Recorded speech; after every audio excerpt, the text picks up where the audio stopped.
Greetings and salutations. This is the New York Hardcore Chronicles Live, and I am your host, Drew Stone. It's Shout Out Sunday. What's happening? What's up, Larry the Hunter? Hope you're well. What's up, Philip? Paulie Pork Chops, John in London, Darren. The gang's all here. It's Shout Out Sunday. So let me know if you hear rubbing, because I have a collar on today. Stephen Oswald. What's up? A7, old school A7 represent. Old High and the Mighty drummer. What's going on? Who do we need to shout out today? Let me get all the bells and whistles going here. Hey, yo, what's up, Frank Cohen? All right. Lynette, how are you, dear? Hope you're well. This is the New York Hardcore Chronicles Live, and we are sponsored by New York Hardcore Comics, The Organic Grill, the Texas Silver Rush, DTFM Vinyl Distro, Generation Records, 126 Hardcore Clothing, and Grunge and Grime Soap Company. There you go. So, yeah. Hey, Fred, ID killed it last Sunday. Well, thank you. It was a great show. That was a great show. Good stuff. Thanks. We're playing Friday. Actually, what is it? It's 2 weeks from Friday. We're back in the Bowery Electric. So shout out to the mad Englishman who showed up half naked, returned in a suit, guitar and amp, and insulted just about everyone. Yeah, there was some real characters at the show. Hey, Victoria. ARS 70, bro. We're gonna be talking some graffiti today with these guys. I know you're stoked. A little bit of graffiti talk coming up today. AD. Meanwhile, in the streets of New York City, Stephen Messina. What's up? What's up? Greetings from Hell's Kitchen. Hell's Kitchen, huh? Yeah, I'm in Hell's Kitchen today. I'm in a little bit early today for Sick of It All, Cypress Hill, KRS-One. Gonna walk around the city a little bit first. What's that? What's the bill today? Cypress Hill, Sick of It All? Cypress Hill, KRS-One, and Sick of It All. What kind of crazy bill is that? Yeah, Terminal 5. Wow. Ain't going out like that. We ain't going out. Crazy. Insane in the membrane. When the ship goes down, you better get ready. Yeah, man. I think Sick of It All was on first, actually, so I'm pretty psyched. Ill Bill's on the bill. Thanks, Jason. Oh, Ill Bill's on the bill. Wow, the plot thickens. You know where I'm going tonight? Where you going? A patron, a generous patron, Jose Pepe Bayonne, the same guy who gave me and Rochelle, because he couldn't go, the Motley Crue Def Leppard tickets. He gave us a pair of tickets to see Sabaton. Does anybody out there know this band Sabaton? I don't particularly know them, but the venue is right near where I live. I'm getting on a plane at like 5 a.m, and after the show, I like to get out and get some air. We're gonna go down there, but Sabaton, and I know them as like a European festival like metal band. And I looked him up, and this looks like it's going to be fun. Because if I have to fucking sit through one more fucking crappy hardcore band, I'm going to throw myself off a bridge. Yeah, it's definitely all this. They do albums of like various wars. They're Get ready for European power metal. They sing about wars. Yep. Should be Viking metal. Yeah. They opened up for Priest on the last tour, actually. Is that right? Yeah. Suckathon. That's good. Listen, I don't know the band. I just feel like I want to go out and see some metal tonight. That's it. Get your battle vest on. I want to hear some metal. You got to get your spike wristbands on and everything. The gates of Valhalla. Like all that. Very good live band. All right. So speaking of metal, ladies and gentlemen, boys and girls of all ages, how about photo of the day? There you go. Yeah, nice segue. Photo of the day. There you go. I mean, speaking of metal, listen. Let's just cut to the bone with this. Let's just cut to the bone with this motherfucker right here. Right. You know, listen. Everybody in this town, except me and Paris Mayhew, went and saw Iron Maiden the other night, right? Oh yeah. Yep. In fact, I went twice. I went to Jersey 2 days later. And I this assume, yeah. This is from the UBS. This is from Elmont. And what's going on here? The Cooper is going on there. That's what that is. If you know any of the album covers, obviously the most famous album art, Derek Riggs, they bring out, I mean, the shows that they put on this far into their career. So what? This is their mascot. This is their mascot. Eddie. He comes out, and they have a sword fight. Is that it? Well, in this particular song, yes. But he also that came shit out is earlier. Corny, bro. That's corny. It's not though. It's Iron Maiden. Oh no, it's Iron Maiden. Don't say anything bad about Iron Maiden. Don't you? What are you, David Crosby now? Oh, bro, that was funny. Yo, did you see this thing? You see this thing about David Crosby? David Crosby. I can't post it, but David Crosby tweeted something about Iron Maiden being noise or something, right? Yeah, his friend said that he went to his first show and really enjoyed it. And he goes, I can't believe you listen to that noise. David Crosby's like a miserable old junkie hippie, man. Oh, you know. Yeah. But what's this guy doing? What's this guy bowling? He's actually standing on his guitar. He's like surfing on his guitar. He's the one polarizing guy in Iron Maiden that everybody is kind of wondering what his deal is, because everybody else is very traditional, and he's the one throwing his guitar around and doing all these like ballet moves. And doesn't Iron Maiden have like 5 guitar players? They have 3 guitar players, yes. And these are the other 2, right? Oh, yeah. These are the other 2. Yes, that is Dave Murray and Adrian Smith right there. And it's pretty amazing. Adrian Smith, right. Yes. The coolest thing is, I realize now I have been seeing Iron Maiden for exactly 40 years now. I saw them for the very first time in 1982, right when Number of the Beast came out. And I've been seeing them pretty much every tour ever since. And everybody was there. Like you say, I saw all the posts. The Ice Cold Killers were there, and Mitz was there, and the whole team was there. Everybody came out. And Bruce Dickinson, who beat throat cancer, put on some of the best shows I've ever seen him play. Here it is. Thanks. You know, some people actually help with this friggin' show. Astoria Lou just sent this to me. Here you go. Here's this miserable old hippie talking out the side of his neck about Iron Maiden. Look at him. He's so grizzled. That dude's miserable, bro. He looks like... That's a miserable... He looks like one of those guys who would sick his dog on you, you know?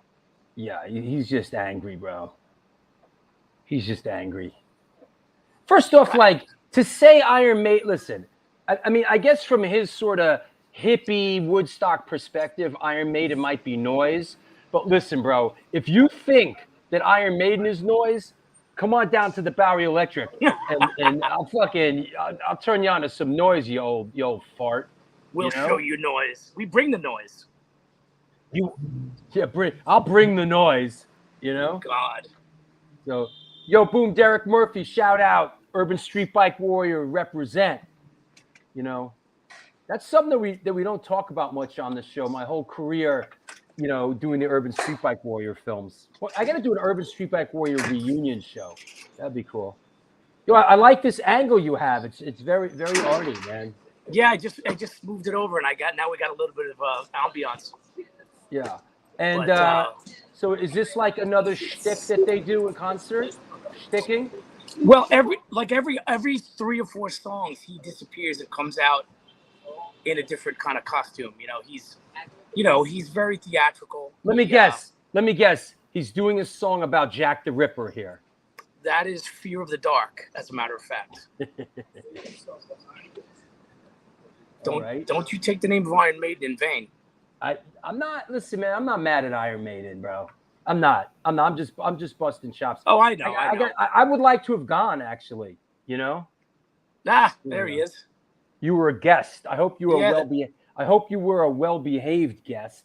I was actually. You know, the funny thing is, I actually ended up having a nice conversation with Steve Harris's sister and Yannick Guerre's son, which was kind of cool. You know, and I got to meet Carmine Appice. Yeah, I used to see him in my neighborhood. Who's still playing in Vanilla Fudge, incredibly. I saw, me and Mark, we went and saw Vanilla Fudge, like, I don't know, let's say right before the pandemic, because there was talk about me doing a Rick Derringer documentary. So I went to the Rick Derringer show and met with Rick Derringer. I had dinner with him, but on the bill, it was like Rick Derringer, Vanilla Fudge, like the bad thing. And I saw Vanilla Fudge, and it's like all the original dudes. How crazy that this guy, Led Zeppelin, opened for them. Yeah. You know, like not too many people could say, yeah, they opened for us. Yeah. You know, pretty insane. Yeah. And he's still got his chops, too. He still played. Although Yes, Chris Cantos. Yes, Chris Cantos. It's going down. Yes. Oakland in the house. Yeah, speaking of drummers, it's going down today, Chris Cantos. Was Derringer a hard-on? No, he was actually really nice. At the time, he was very born again. So, you know, it was cool. He was cool. We had a nice conversation. You know, it didn't come to fruition. But I ended up doing the Jews and the Blues instead. Hey, Big Rob, Bitter Uproar, what's up, man? All right, hey, you want to do real quick with me? You want to do the next 4 shows before we bring our guests on? Let's do it. The next 4 shows coming up Sunday, October 30th is the Halloween show with Damien from Sam Hain and Joe Truck Cashier. You know, they have a band called Brain Eaters back in the day, and there's a re-release, so they're coming on the show. Then Wednesday, November 2nd is the Anthrax Club Retrospective with Jim Martin, Jim Coleman, John Bomber, a.k.a. Sex Bomb. Sunday, November 6th, Tom Lyle of Government Issue. And this is new. This hasn't been announced. You hear it here first. On Wednesday, October 16th, Gary Bennett from Kill Your Idols, Sheer Terror, and Death Cycle will be on the show. So that's awesome. Put your shoes and socks on, kids. It's right around the corner. He might be the hardest working man in hardcore right now. Yeah, that dude's got a lot going on. Every one of those bands just announced like 3 or 4 shows. Mike LaRue says, Drew Stone, you should get the band Scowl on. Seeing them tonight in Boston. Yeah, they're pretty good. Okay. Yeah, that girl's a good. She's a good front woman. Okay, maybe we should do that. Absolutely. We're open to your suggestions. After 230 shows, we are open to your suggestions. See you tomorrow. Bye. Bye, honey. All right. Listen, the show must go on. Yes, I'll see you guys. Have a good time at Cypress Hill and sick of it all. And we'll see you soon. Absolutely. All right. Peace. Well, there you have it. This is the New York Hardcore Chronicles Live, and we are sponsored by New York Hardcore Comics, The Organic Grill, Texas Silver Rush, DTFM Vinyl Distro, Generation Records, Grunge and Grime Soap Company, and 126 Hardcore Clothing. They're a streetwear brand for restless individuals who don't compromise. They are about being positive, spontaneous, and true to yourself. For years, they experimented with several printing methods and materials and collaborated with a large number of designers and illustrators, always giving room for fresh perspectives while retaining the hardcore attitude. Get in touch with them, ramp up your game at www.126clothing.com. By the way, George from 126 Clothing is out doing merch on the Agnostic Front European tour, and he might check in at the top of the hour, backstage from the Agnostic Front show, wherever the hell they are. Come on now, Grunge and Grime Soap Company are a handmade soap and skincare company with a rock and roll spirit. Based in Nashville, Tennessee, they combine their love for rock music and their love for creating products that are good for your skin and good for your soul. Since the year of our Lord 2019, they've been creating high quality, natural handmade soaps and skincare products with sustainable ingredients. They give 10% of their net proceeds to local and community outreach programs. Visit the website at www.grungeandgrime.com and enter the code DREW, as in DREW, and get 20% off your first order. Get some soap. Wash that ass. That said, let's set it up. Let's bring our guests on. Excited. Hope you are too. Here we go. 2 guests today. Actually, we got some special guests coming on as well. But let's do this. Today's guests got started in the early 1990s in the Bay Area as part of the influential hardcore outfit Powerhouse. After putting an indelible stamp on West Coast hardcore, they disbanded in 1994. Here today to talk about their reformation, rebirth, and the release of their new record, Renegades, please welcome, coming at us from the great state of California, Mr. Chris Hauer and Eddie Medina. What's up? Hey, what's up, Drew? Hey, Chris, how are you, man? Doing all right. So, just a quick edit. 2004. We disbanded 2004 when on the death of Ernie Cortez. You are correct, and I made a typo. I apologize. No, it's all good. It's all good. Yeah. I don't want people to say, gee, that was true. I did a lot of hard homework for this one, so I apapologize. I really got some good notes. I can use some of that soap. I'm feeling a little grimy right now. I literally just got back. I just drove back from LA. I was out with Madball. So I heard, Eddie. I heard. How was it? It was great. It's I mean, I love Freddie. I get the privilege of calling him my friend, and I get to hang out with him and watch them play. So how bad could it be? We'll get into it a little bit as we go. But I always felt like Powerhouse in a lot of ways. I don't want to say the West Coast Madball, but a big influence and kind of I kind of thought would think of both bands in the same sort of in the same kind of group. Is it safe to say that? In attitude, sure. Sound, no. Yeah. I mean, we definitely sound like Madball, I would say, but in attitude, we're like brothers. I mean, it was funny when we met. The first time Madball came out to California, we had the opportunity to play those shows with them in 1995, and it's like we knew each other since we were kids. It really was that, and it's been like that ever since. It's been almost. I mean, you're talking almost 28 years now. Mike DeJean from Scarhead and or is it Crown of Thorns these days? Crown of Thorns and Outburst and formerly Breakdown. It says, much thanks and love for the hospitality in Oakland, Chris. Always love to have bands come through. I like to take care of them the best I can. I promote not a lot of shows, but I do promote shows, and I like to extend the hospitality the best I can. Right on. So let's get into it a little bit. Eddie, let's start. How did you come up? Did you grow up in a musical household? How did music come into your life? I remember as a kid seeing my brother's records on the floor. I would notice Grand Funk Railroad, some Bad Company, some Beatles records and stuff like that. And I would just see them on the floor, and then I'd pick them up and put them on the turntable. And from that point, I got into music like that. But my mom always had a bunch of records too. And I remember I was a young kid. I was 3 or 4, but I would remember just the label, the picture of the label, and and my mom would play that, and I would oh, that's one of the songs I like on that particular label, the center label of the record. So I would put it on there. I'm yeah, that's the song I like exactly.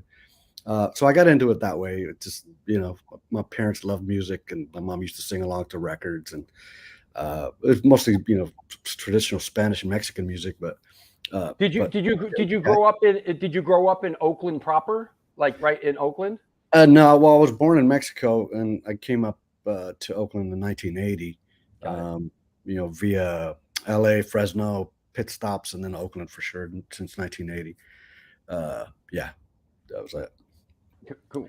Makes sense. And Chris, how did you come up? How did music come into your life?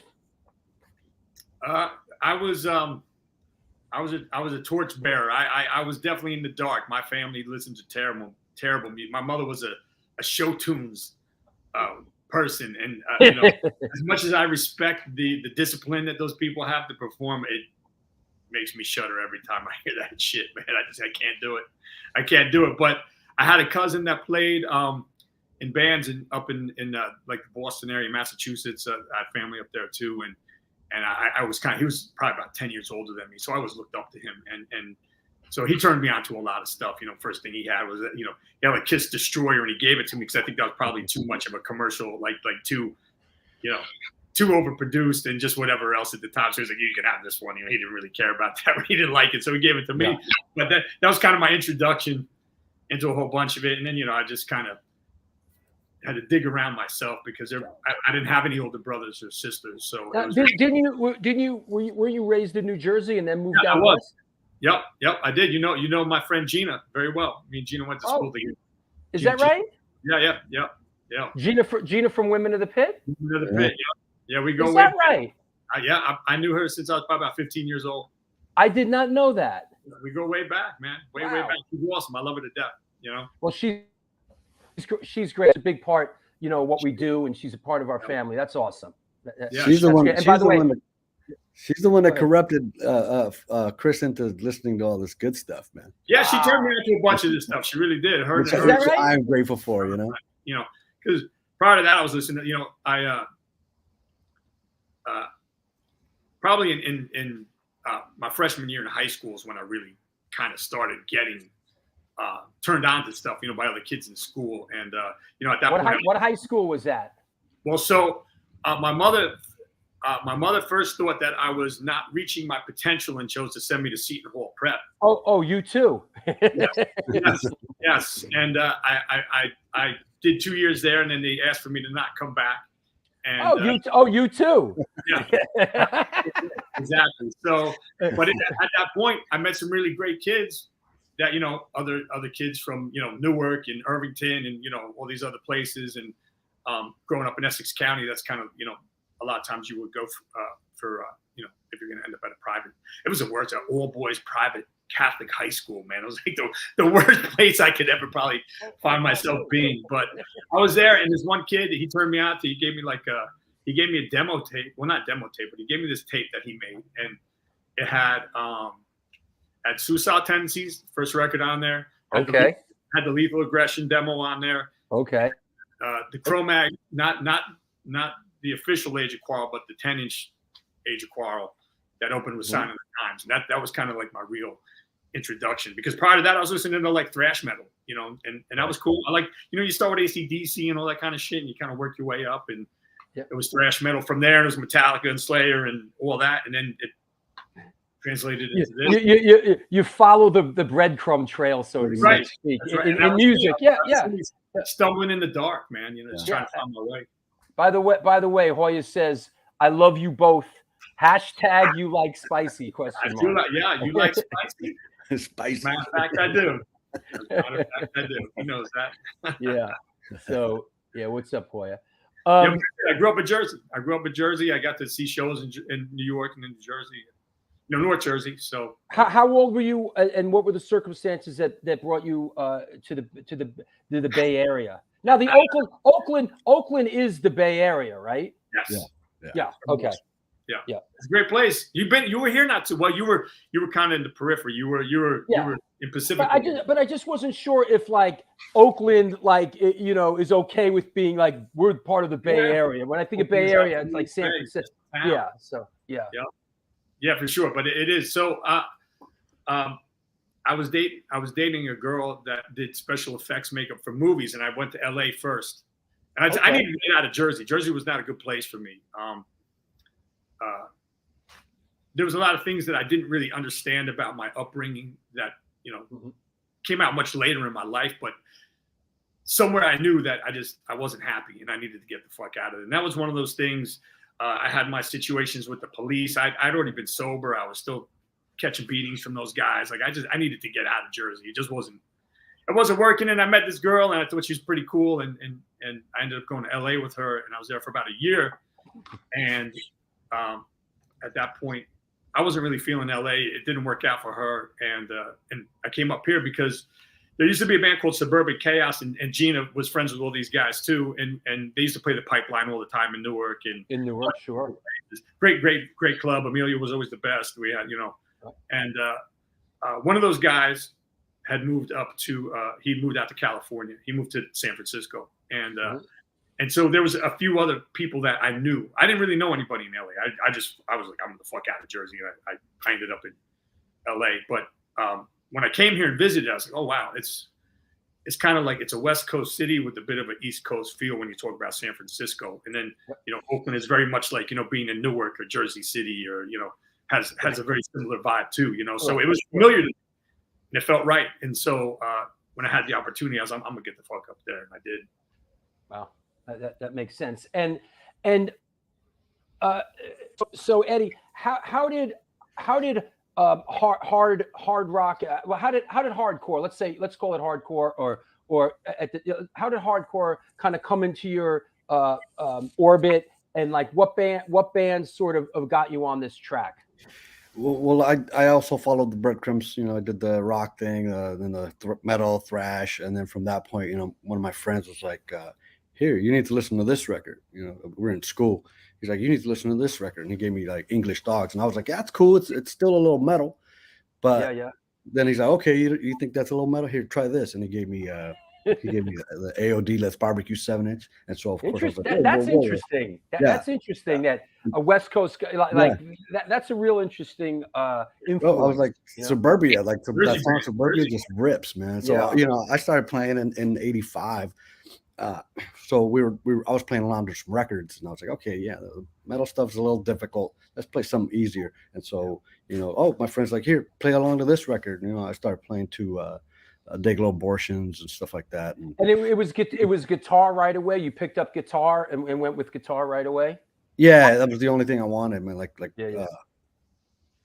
I saw my friends play at a talent show in junior high, sure. And they played Van Halen shit, but before that, it was a talent show where we were breakdancing. I was in the crew with the breakdancing crew, and we were right before them, right? And I was doing all these crazy things breakdancing, and we got medium cheers. But when they went on and did some Van Halen covers, the crowd was like, yeah, and then the chicks were like, and so I was like, I want that, So I picked up the guitar the next day and just self-taught myself, played along to records but yeah, from the metal to punk to hardcore, I got introduced to it at a punk show at the Farm in San Francisco in 1986. It was Fang, Capital Punishment, Youth of Today, RKL, and all those bands were great, but Ray Cappo got on stage, and at that point it was Craig Satari on bass, Richie Briggenhead on guitar along with Porcell, and then Sammy on drums. And the way he just handled the crowd, and he sucked me in, man. Those hooks just got me like that. You were inspired. I was like, this is it. This is what I want. So the next day I went and picked up their record, Break Down the Walls at the Rasputin store, like the Wishing Well records, best, Break Down the Walls. And so I was like, whoa. I just played that along to that note for note, man. Wow. Yeah. So that's what got me into it. And from that point on, it was like, Bad Brains and Cro-Mags, all that stuff just kept pouring in, man. Sure. And hey, what's up? What's up, Busky? Yeah. Shouting out Busky, man. Yeah, but that's, to me, it's like the best music in the fucking world, man. Hardcore. That makes sense. Yeah. Let me ask you, Eddie, and I'm sorry if it's a little noisy. My window's open here in Manhattan, and I figure I'll do a little differently. It's a nice, quiet Sunday here, gloomy Sunday. So how does you were in a band called Point Blank initially, right, Eddie?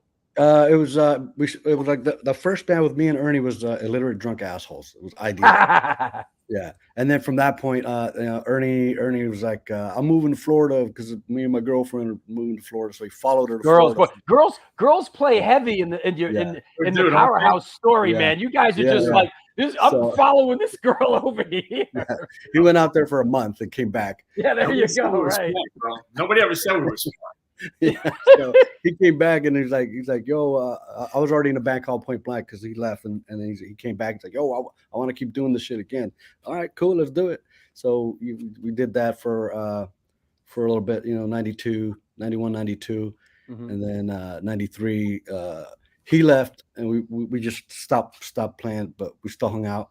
And he started jamming in Powerhouse, this band called Powerhouse, and he's like, I need a second guitarist, and so I jumped in. And Ernie started house thing, and he had it established. They needed a second guitar player, and you joined. Yep. Got it. They already had like 4 or 5 songs in the books, and sure. I jumped in, learned them, and it was history right there. Yeah, and was Chris? But Chris, you weren't singing yet, right? No, not yet. So what was Chris? What was sort of the circumstances that brought you in and you ended up singing for Powerhouse? Well, it's pretty wild. So when the same guy that played in the band Suburban Chaos, this guy named Scott, he played guitar for that band. He's the guy that moved to San Francisco. Right. He moved from SF out to Oakland, and he was out there. And I bought this. I bought a GTO. I bought a 1974 GTO that I was running around in at the time. And oh hell yeah. It's cool. I just finished it. It's like redone. It's restored. It's my Mercedes. I'm not sentimental. You still have it? I still have it. Yeah. Oh, wow. I'm not sentimental about a lot of shit, man. But this car, I'm very sentimental. Amazing. What are we talking? 30 years later? Wow. Yes. Yeah. Yeah, you just finished it. It only took 30 years. This is the first car I bought in the Bay Area. First car I bought in California. Wow. I didn't even own a car in LA, which is like a very tall order. Like, you got to have a car in LA. It doesn't work. But sure. Anyway, Scott and I were working on the car. We were wrenching on the car. And this was my introduction to the whole thing. I didn't know Ernie at the time, but this guy comes flying up the street, like locks up the brakes, pulls up in front of Scott's house. He's like, hey, doesn't even get out of the car, just starts yelling at Scott. Says, I started a band. Here, learn the songs. And he like hucks a tape out the window at Scott. I was like, who the fuck was that? He's like, oh, that's Ernie. He's, and he's like, yeah, he's got this band. Like, he wants me to try to learn the songs. Whatever. He was talking about Powerhouse at the time. And so I was like, cool, Scott's my friend. So, they played a few shows. They had a guy, Kevin Reed, that used to play in Attitude Adjustment. He was doing vocals at the time. And I actually got to see them play a few times. And I was like, oh, this is cool. These guys play more like, East Coast style hardcore. It's not like, because, early 90s, still 80s and early 90s, punk rock still reigned supreme in California. Like, punk rock was it. And so finding a hardcore show, even finding a hardcore band, just almost didn't exist. And so for me, it was like, oh, this is great. These guys play hardcore. Did you guys? I mean, did you have any contemporaries at the time, locally, when you guys got together? Was there any like brother band, sister? Was there any like contemporaries that you guys sort of played with or that were around? I mean, we played with whoever, metal bands, punk bands. Yeah, there was a lot of metal bands that wanted us on the bill, and vice versa. We'd get them on the bill, and it was it was an interesting crowd, but nothing like hardcore and shit. Like, not until like a year or so later, like people started coming out, like, oh shit, there's a hardcore band here. There's this other hardcore band just started. Yeah. So what's up, Walter? There you go. I guess as an East Coast dude, the Bay Area is so known for the thrash and metal scene. It just is so predominant. So that's it is. I mean, Machine Head was really gracious. They hooked us up with a bunch of shows, gave us a bunch of exposure and stuff, and it was cool playing with them. And then when hardcore bands did come through, we obviously Madball, we played with them. We played with Crown at the Winners. We played with Scarhead. We played with H2O and all that. But like early on, what was really kind of big here was more like the AFI, Screw 32, Good Riddance. Like those were the guys that were, really kind of making moves at that point. And that's kind of what the trend was here in the Bay. I see. and we weren't quite that, and so they weren't necessarily as big of fans of us. So you go in and do 93. You do the demo, the first demo, right? And then pretty soon after you do the first record, right? I mean, there was a few years in between there. We were just kind of, I think we were still just kind of building our following and stuff. And being here, it's almost like a Seattle or something, where you're kind of on an island, because the next closest place is LA, which is, I can tell you, 400 miles away, because I just drove it. I just made the drive, so it's 400 miles away. Sure. And so, and this isn't like a huge place for. It was two things. It's not a big place when it comes to music labels. There are some, but not tons. And secondly, it wasn't a big place for hardcore. So like there weren't necessarily labels chomping at the bit to put a record out for us. So so there was a few years. The release came out. The full length release came out in '97. Okay, is that the Blackout? No regrets. Correct. Yeah. I got a lot of. Yeah, I love this cover, man. Our good friend Joey Vela did that artwork. He's an amazing artist. Like we just kind of gave him an idea. I don't even think we gave him an idea. He just ran with it.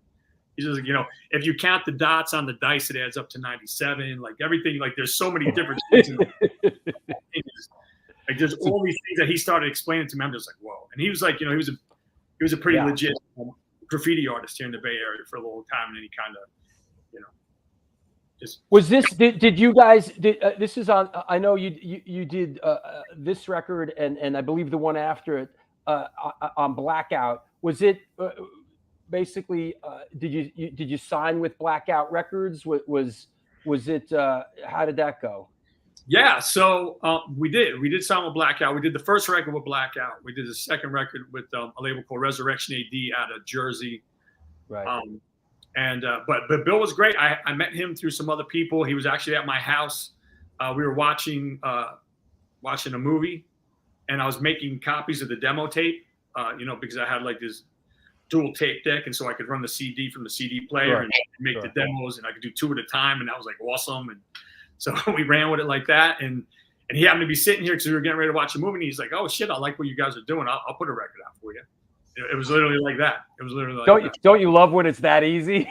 He's like, I like to put out what I think is good. He's like, I was like, fuck yeah. It was me. It was him. It was Lars Fredrickson was over. We were all watching. I think it was a movie called Jade. It was like I think like Chaz Palminteri or somebody was in like the. I sort of vaguely remember that. Jade. Yeah, they had like a big like car chase. San Francisco. It was kind of like a big deal because. Hold on. Let's look it up. Jade film, 1995, an American erotic thriller produced by Robert Evans. Oh, David Caruso, Chaz Palminteri, Richard Crenna. Yeah. Oh yes, I remember.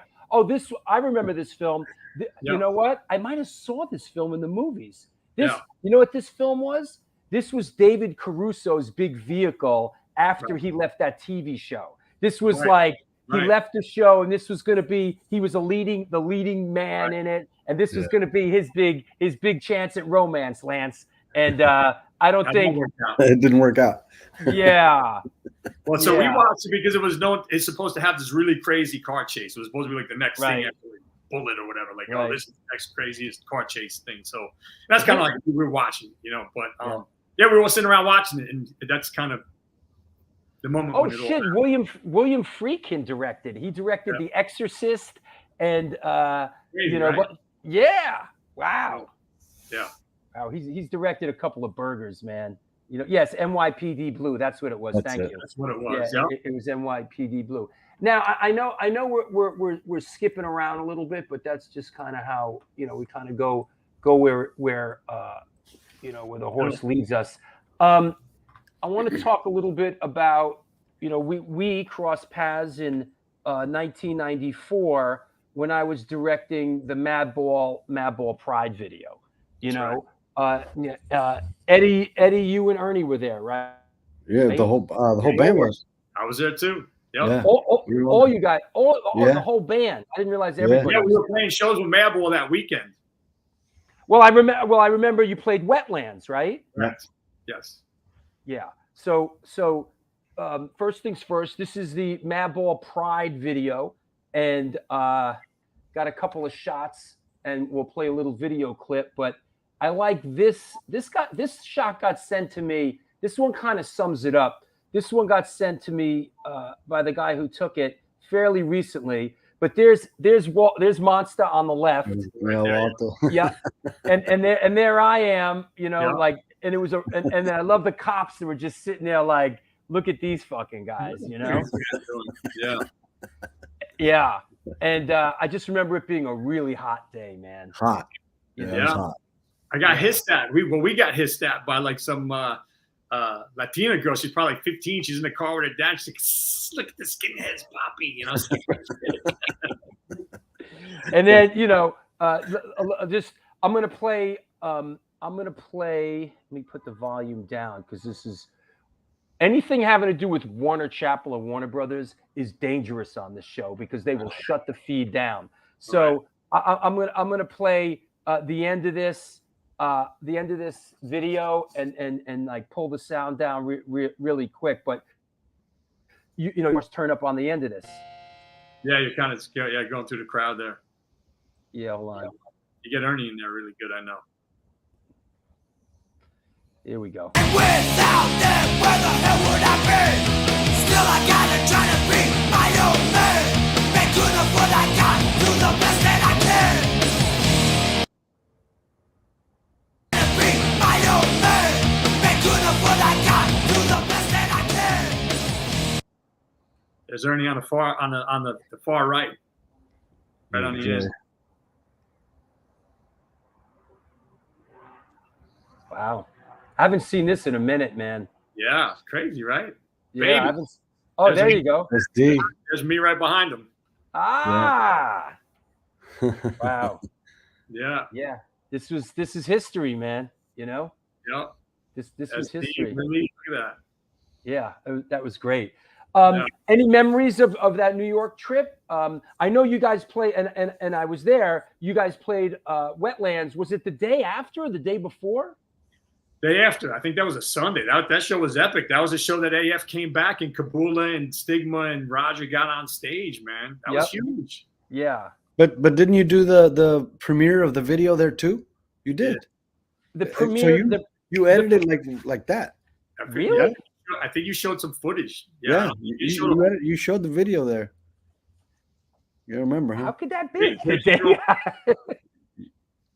was a crazy, different man. show. But I could have swore I was like, people were wild. What we remember about the day with the video shoot was that they had that really crazy room with the chair, and the homeless guy got mad because you guys were going to use the chair and stuff. That was like Wait, let's find it. Wait, hold on. Let me find it. Oh, here it is. The chair. Yeah, and there was like all this witchcraft shit, like Santeria stuff in that little room where that was. Here it is. Yeah. That was. There was like a knife in the back of that chair. Yeah, there was crazy shit, man. You know that was one of my old. That was one of my old. I don't want to say techniques. One of my old, gags was the chair. Put him in the chair and have the camera. Have the camera roll around him. But one thing about that location that we shot is we did the Madball Pride video there. We did the Monster Voodoo Machine Bastard Is video. We did the Youngsters with Fat Joe there, and we did Biohazard Punishment there. Yeah. So, man. Right. And how's Greenpoint now? It's a completely different world, dude. Right? It's it's unrecognizable. Great. All that stuff was. It's all new streets with new names, and it's like a whole neighborhood there. Wow. There's no recognizable landmarks. Like it's just there's nothing that exists from when we were there is there now. It's been totally right? They reimagined. RS70 asks what neighborhood was that. Well, it was Red Hook, Greenpoint, I think. I thought it was Greenpoint. It was Greenpoint. Yeah. Damn, you make me feel old, Drew. Bro, don't worry. I got a couple years on it. Hardcore keeps us young. What's that? Hardcore keeps us young. I'm gonna keep telling myself that. Yeah, Hardcore for sure. keeps us young. That's right. Sure. The passion for the arts and our love for it absolutely it keeps us young. Yeah, my bones are hurting from last night. So that Listen, you're out there rolling with Madball. You know, Eddie, where are you? Yeah.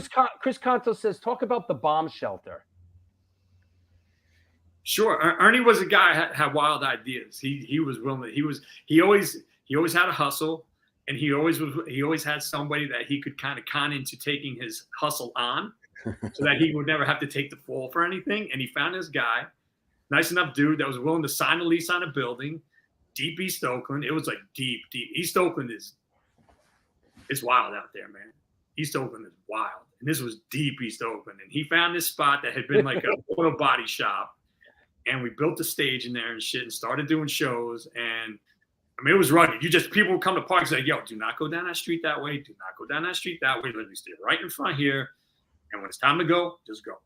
And just, it's like, please, you know, we need people to show up for the show. So don't go down the street and get killed. Like, don't get shot. Don't just hang here. And we had a bunch of really great shows. Murphy's Law came through. Agnostic Front came through. VOD came through a bunch of times. Brothers Keeper. Wow. We played. AFI played there. Redemption 87. And it didn't. It lasted what, maybe 8-9 months. It was like a fling. But Ernie loved that kind of shit. And then he'd lose interest and move on to the next thing. You know, this is what he did. You know, but it was great while it lasted. It had a massive stage. We built like a 20 by 12 stage. Wow. But yeah, it was cool, man. And I'm assuming since it was like that part of the town, the cops really could care less, right? They didn't give a fuck. You know, the funny thing is the only time that they gave a fuck is, you know, when Jankos kids, hardcore kids were wearing Jankos and shit too. This one kid was wearing Jankos and he walked outside and the cops thought there was a rave going on. And he started, he thought there was a rave going on because hardcore we can have. A rave? Right. Oh, we can't have that. Yeah, once he realized it was something different, he like chilled out, you know, whatever. But we can't have that. Yeah, God forbid. God forbid. That's funny. It better not be a glow stick in that house right there. Yeah, exactly. You know. Here's a you know, I want to talk about Ernie a little bit. Let me put up a couple shots, right? Here's a shot. I guess I think this is labeled 94, I think. That's more recent. That's that almost looks like, was that the Pound, Eddie? Maybe. Could have been. I don't know. Who knows, man? It's all a blur at this point. Yeah. 94, like it. And you could tell by the shoes too. Yeah, right. Yeah. That was 96, bro. Probably. Yeah. This is a great shot right here. I like this shot a lot of Eddie and Ernie. I like this shot a lot. Yeah. That was what's up with those drums in the background there? That's from the original drummer.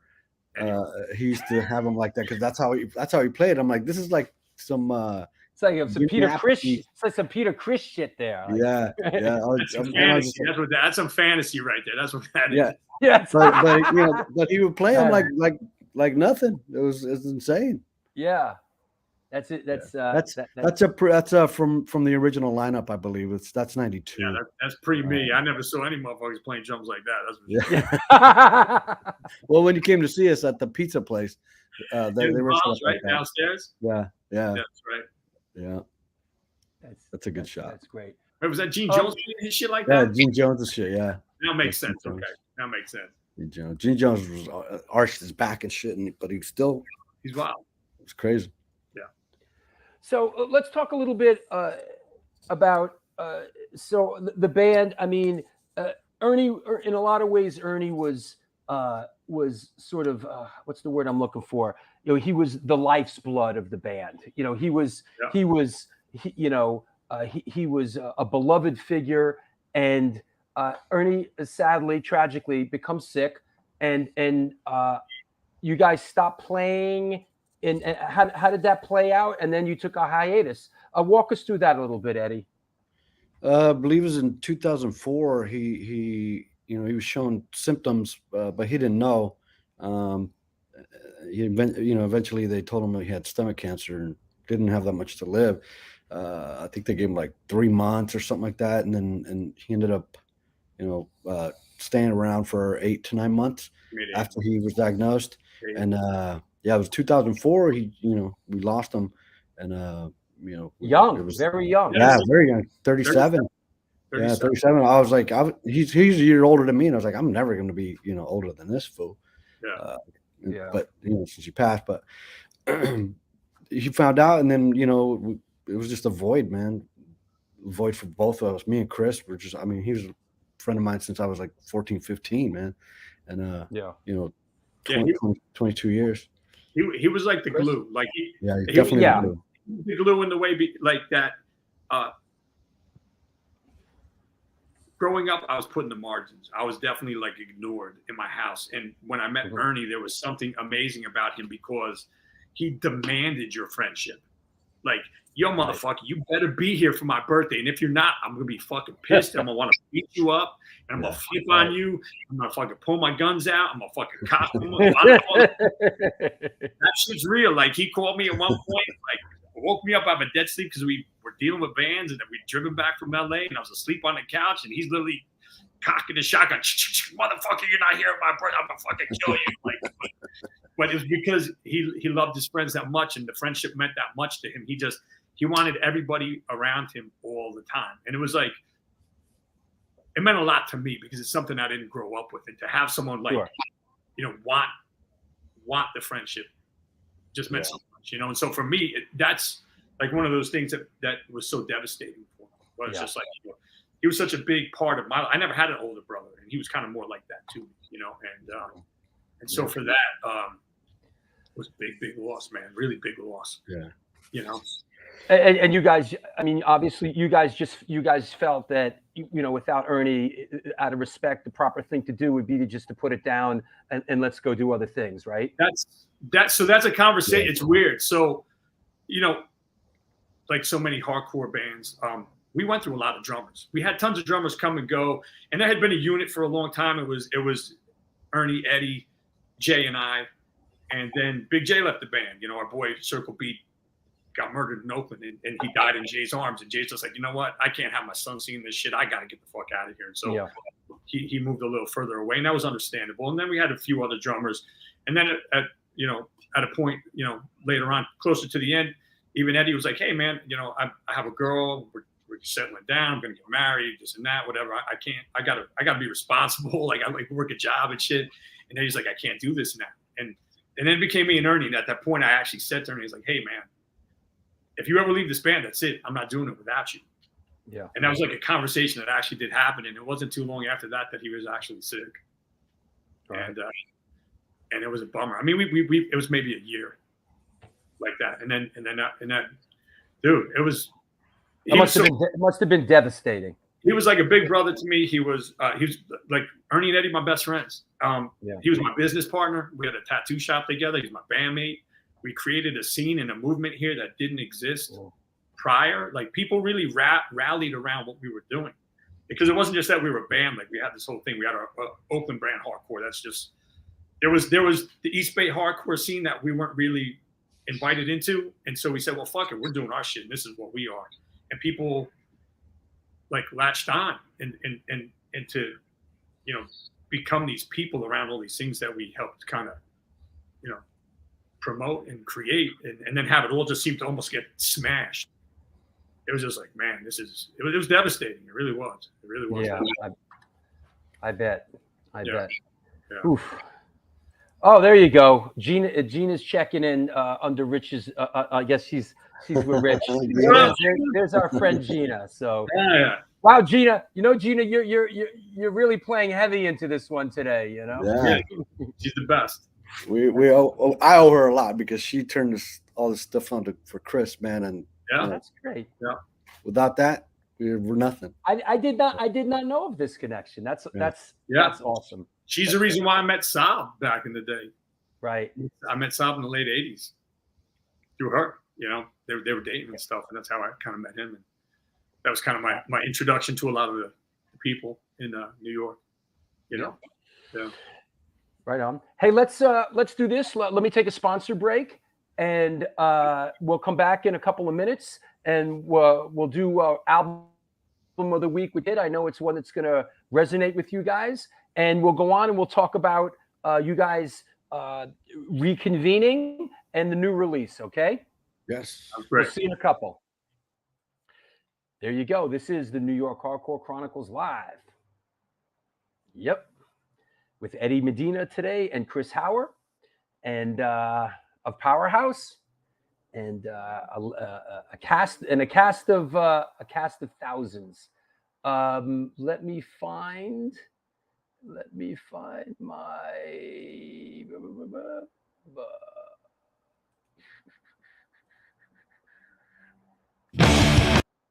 and now a word from our sponsors.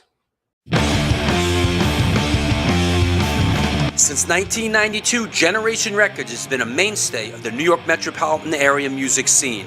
Today, they offer a diverse selection of new and used rock, jazz, indie, hip-hop, punk, hardcore, metal, blues, soundtrack, and reggae LPs, as well as t-shirts, posters, and other merchandise.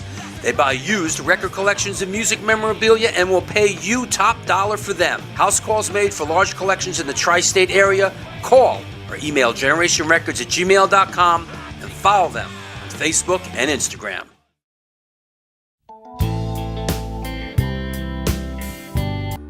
Hey guys, from Organic Grill. As you can see, we're in new location on West 3rd Street, right by Blue Note and Comedy Central. The place is bigger, kitchen is bigger, we have more varieties, more food. We are looking forward to treat you guys with great dishes. All Hardcore Chronicles, welcome to Organic Grill. We are going to serve all the events as we usually do, and we are happy to see you guys.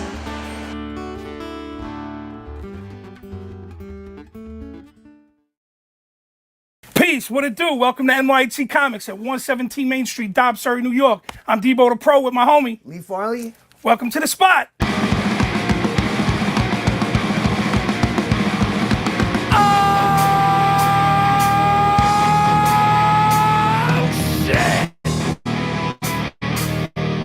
Specializing in yesterday's and today's comic books, rare CGCs, toys, collectibles. Got skateboards, old school tapes, Magic the Gathering, Warhammer. Video games, original art pieces by your favorite New York City and worldwide artists.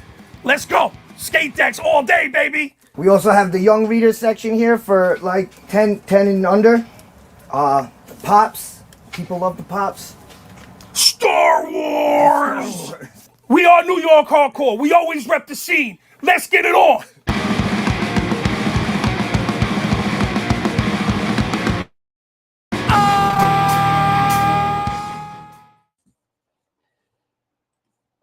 And we're back. This is the New York Hardcore Chronicles live. Hope you're enjoying today's show with the Powerhouse guys. What, Gina? Why you texted me during the show? Don't you know I'm doing the show? Send a link to my email, Drew. Right? Maybe we'll do that. Hold on. Let me send Gina the link, the Lancelot link. Hold on. Let's see. There you go, Gina. All right. There's the link.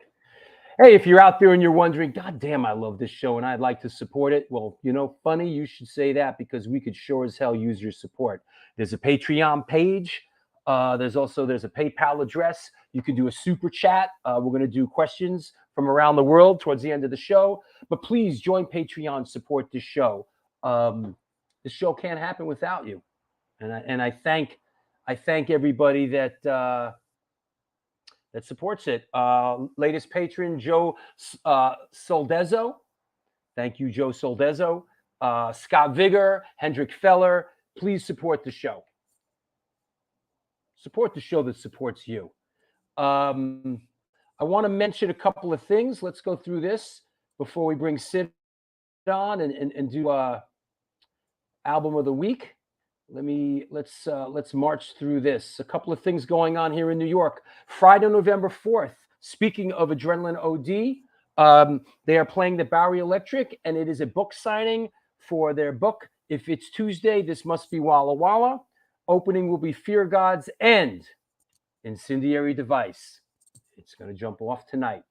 A week or so later is Rampage Fest 4 at the Bowery Electric, free all ages matinee with Concrete Burial, The End, AD, Down Low, Next Scars, Fire is Murder, The Last Stand, and Death Cycle. Soon after that, on Saturday, December 3rd, is the Brooke Smith book signing. I will be moderating it. It is at Generation Records. This is going to be a very cool event. I love moderating these live events. It's free. Come down, buy Brooke's book, Sunday matinee. And then this just recently announced, speaking of our friends up at New York Hardcore Comics, New York Hardcore Comics presents on December 10th, that is a Saturday, which is why I can play it, Polyabuse, Damn Your Eyes, Incendiary Device. It's going to jump off tonight. Fire is Murder, and Leeway, NYC. That is Saturday, December 10th. And then, of course, Women of the Pit, GBT, and the New York Hardcore Chronicles proudly presents on Sunday, December 18th, the Holiday Slamboree at the Bowery Electric, free all ages matinee with Faded Line, Serial Poets, featuring everyone's favorite serial poet, Stephen Messina, Concrete Ties, Voice of Doom, Daija, Spoiler NYC, with Alan Robert from Life of Agony, and Sworn Enemy. It's going to be a banger. So come on through. That said, let's clear the deck. Let's bring our guests back on. Chris and Eddie, fellas. And let's bring on the one, the only Sid the Kid. What's up, Sid? What's going on, Drew? Yo, Chris, Eddie, what's up? What's up? Hey, right. You guys had some fun last night, didn't you? Bro, I'm sore everywhere. Like Eddie's apartment. Where are you, Eddie? I'm still in LA. Yeah. What happened? Didn't make the flight. Did you literally miss the flight, or you just didn't get, like, how does that work?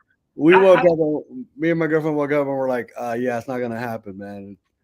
I was like overzealous, you know. I was like, we can make that 8 a.m. after Madball show, sure. Yeah, that was a little over ambitious, right? Not gonna happen. Way ambitious, man. That was a little.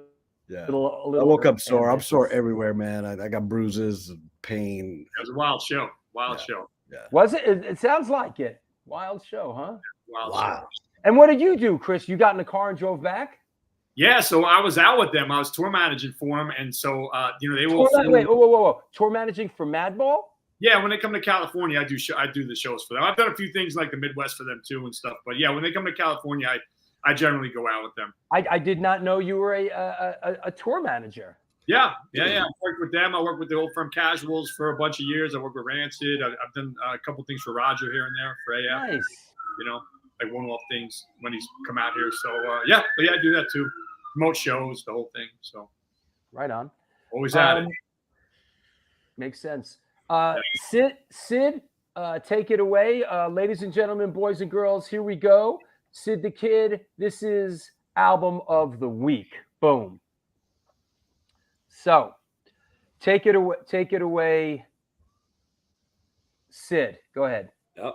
Hey, it's been a while, guys, but you know what? What better to talk about this record right here? This is Verbal Abuse's Just an American Band LP. This came out, I believe, in 1984. But, you know, there's quite a bit of this, and I'm not going to go too convoluted with the band. You know, they came out, started, I believe, in 81. Nikki Sicky started the band with and I believe in February 83, they started, to work on the record, and obviously came out in 84. So much of this record can be said, but, for 12 tracks, being a 16-minute record, that can be considered one of the hardcore records. But honestly, a lot of people do not talk about this record because, we have New York hardcore. We have the Midwest. But, the West Coast, besides the Circle Jerks and Bad Religion, Verbal Abuse is one of those bands that don't really get that respect that they really deserve. This is one of those records front to back you really can't lose on a definitive hardcore record, especially being from, California at that time. They had their own distinctive sound, which was hardcore, but not necessarily, because they did throw a little bit of metal, had some little metal aspects to the record here and there, but overall is a really tight record. Even when this record came out, they started touring with Slayer, Ramones, AF, Reagan Youth, Cro-Mags, Dead Kennedys, and even like up until I believe Nikki left the band, I believe just a little after early '85 due to stylistic differences. But what was funny about that was, this is a bunch of stuff within the drama, and that's what's going to happen with bands like this. But in that early time of Verbal Abuse is the time to really see that band. But I know they do play a show here and there, but it's definitely a record you guys should check out, definitely, for sure. Yeah, it's okay. Great... Is this a record that resonated with you, Eddie? Oh yeah, for sure. I got to see them a lot at the farm. I think it was Verbal Abuse played a lot, DRI played a lot, and Attitude Adjustment. It was always like almost the same package bill every month or so. So they were regular players out there, and then I was able to catch this particular record. It just grabs you, man. It's hard, it's fast. Some of them are slow, some of them are a little bit melodic, but they bring the power, and then that's what it says on the label, powered by Budweiser. I like that. Yeah, I just noticed that. Yeah. I was totally doing, hooked me in with that shit too, man. And I mean, even though this record was reissued a few times over, it shows that the power of this one record, how people just it was in demand, that people wanted this record, even though it was a small limited run that Foul put out back in '83, that people just keep wanting this record, I like it. Foul Records, like a bird, FOWL, like foul. Chris, does this one resonate with you at all? It does. So I'll say this, as Sid said, we had New York hardcore growing up in Jersey. And I was like one of those jerk offs. Let's go. Is it New York hardcore? Oh, it's not. No, I'm not listening to that. I'm not. No, I was on that tip as a little kid. So, but there was always a handful, like it said, Circle Jerks. I was like, okay, Circle Jerks you listen to, or Black Flag, but it was like, I preferred to. So it's not a band that was really on my radar until I met Ernie and Eddie, because then they started talking about Verbal Abuse and RKL and Poison Idea and all these bands that I didn't really ever give much time to when I started going back and listening to some of these. And for me, like this record, I don't know, I hear a lot of like Victim and Pain. It's very much what was going on at the time, and it has that same vibe. It's different, it's not a bite, but it has that same kind of energy and that same grittiness, and it's as Sid said, it's a pretty classic record. Like you can't go on. It's only 16 minutes of your life, and I don't think your feelings will be hurt after you listen to it. So. I got a great, and I like the cover. I like the cover at the end. It's actually, I thought they did a pretty good job with that. Yeah. I got a great picture to show you guys. All right. 2 weeks ago, we played out. We were out west. We played Seattle and we played Portland, and we played Crash Fest in Portland. I guess Crash Fest originally was in Oakland. It was in the Oakland area, I think, right? Well, this year he was doing it at the Bossa Nova Ballroom in Portland, right? And we were playing with Fang, right? So who does Fang show up with? Who ends up getting on stage and doing If the Kids Are United, Sham 69. Here's a shot of me and Sicky Nikki. So good. Just wow. This is just literally. Wow. This is like a week ago, and this guy was such a bundle of joy. I mean, man. He was so into it. Yo, the bass player Tristan in ID, he knows him. He introduced me. He came up on stage, and like we really connected and had a lot of fun. And at one point, he started carrying on about how old he is and this and that. And I asked him how old he was, and I asked him when his birthday was, and he said his birthday was June 27th. And at first I said, well, we're the same age. When's your birthday? He said, my birthday is June 27th. I said, my birthday is June 28th. You're 24 hours older than me, bro. Sicky Nicky's 24 hours older than me. So there you go. And awesome, we love that guy. That's fantastic. Yeah, we love that guy.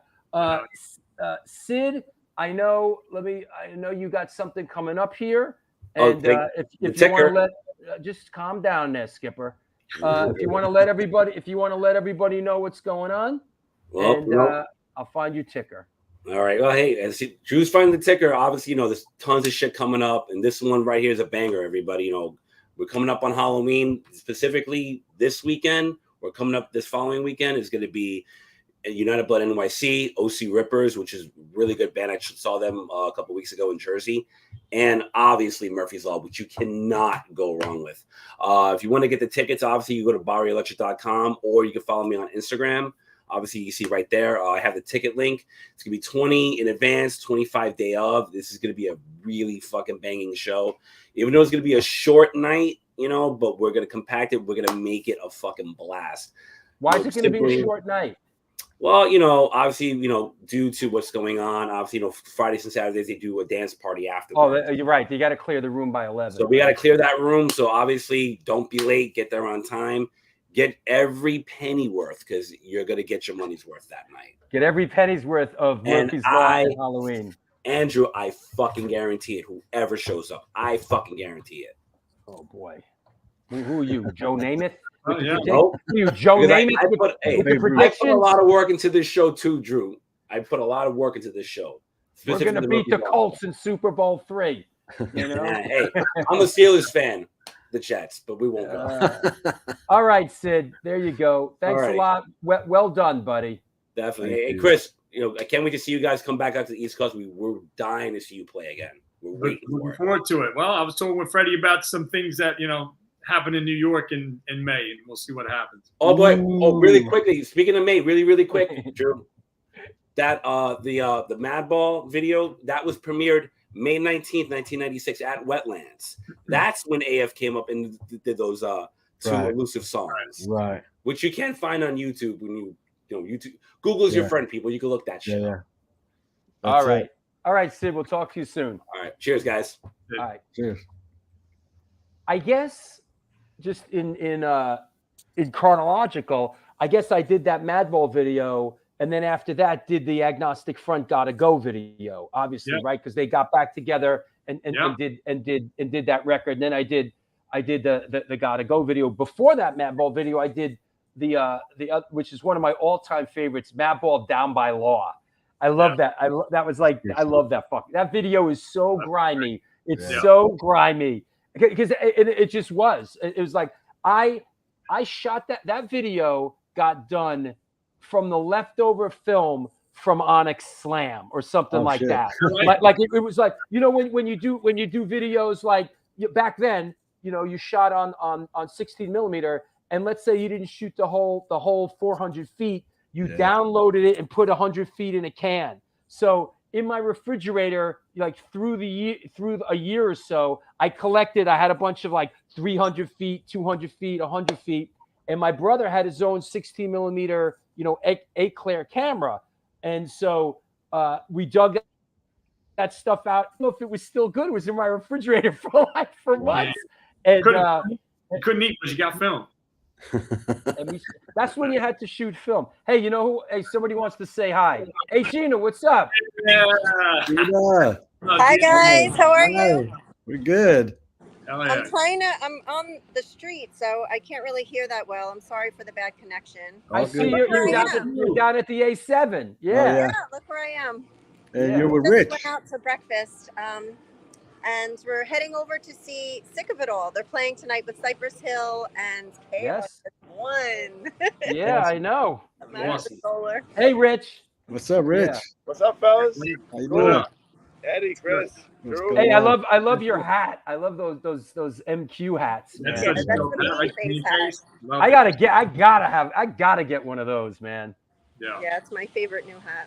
Yeah, there you go. Well, thanks for stopping by, Gina. Well, yeah, no, of course. Chris is a brother to me, and there's not too many of us around from back then. So to see him not only, surviving but thriving, it just makes me so happy. I'm like the proud big sister. So, thanks for.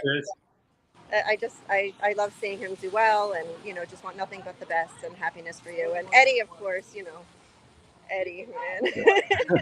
Thank you. No crying on the show. Thanks, Gina. We'll talk to you soon. Okay, thank you. See you later, guys. Bye. Okay. Cheers. Bye-bye. Enjoy. Okay. You know, I gotta ask about the wait, where is that? I gotta ask about the MQ hat she was wearing, right? Yeah, mean face. Did MQ do this? Yes. What a banger, man. It is, isn't it? It's massive. Holy shit. What a frig. And this one goes out to our resident graffiti expert, RS70, who's a big supporter of the show. We finally get to talk a little graffiti, but wow, where is this? And I couldn't help but notice sort of, the street is just like, where is this? That's in West Oakland. That building is my old job. I used to work at that particular location. Is it an empty building these days? No, it's still thriving. Yeah, it's still thriving. They just Construction supply. Yeah, the graffiti just appeared, and they try to fight it, but there's no way. You can't win. There's no way. There's the graffiti's everywhere, all on that building, and they were just like, we'll clean it. But what's going to happen? They're just going to. Oh, it's covering the windows and everything. Windows. Those letters are 8 feet high. Oakland has a no stop clause for the police when it comes to graffiti because they have so many other problems to deal with that. Like they're not going to bother with you. They just don't. Right.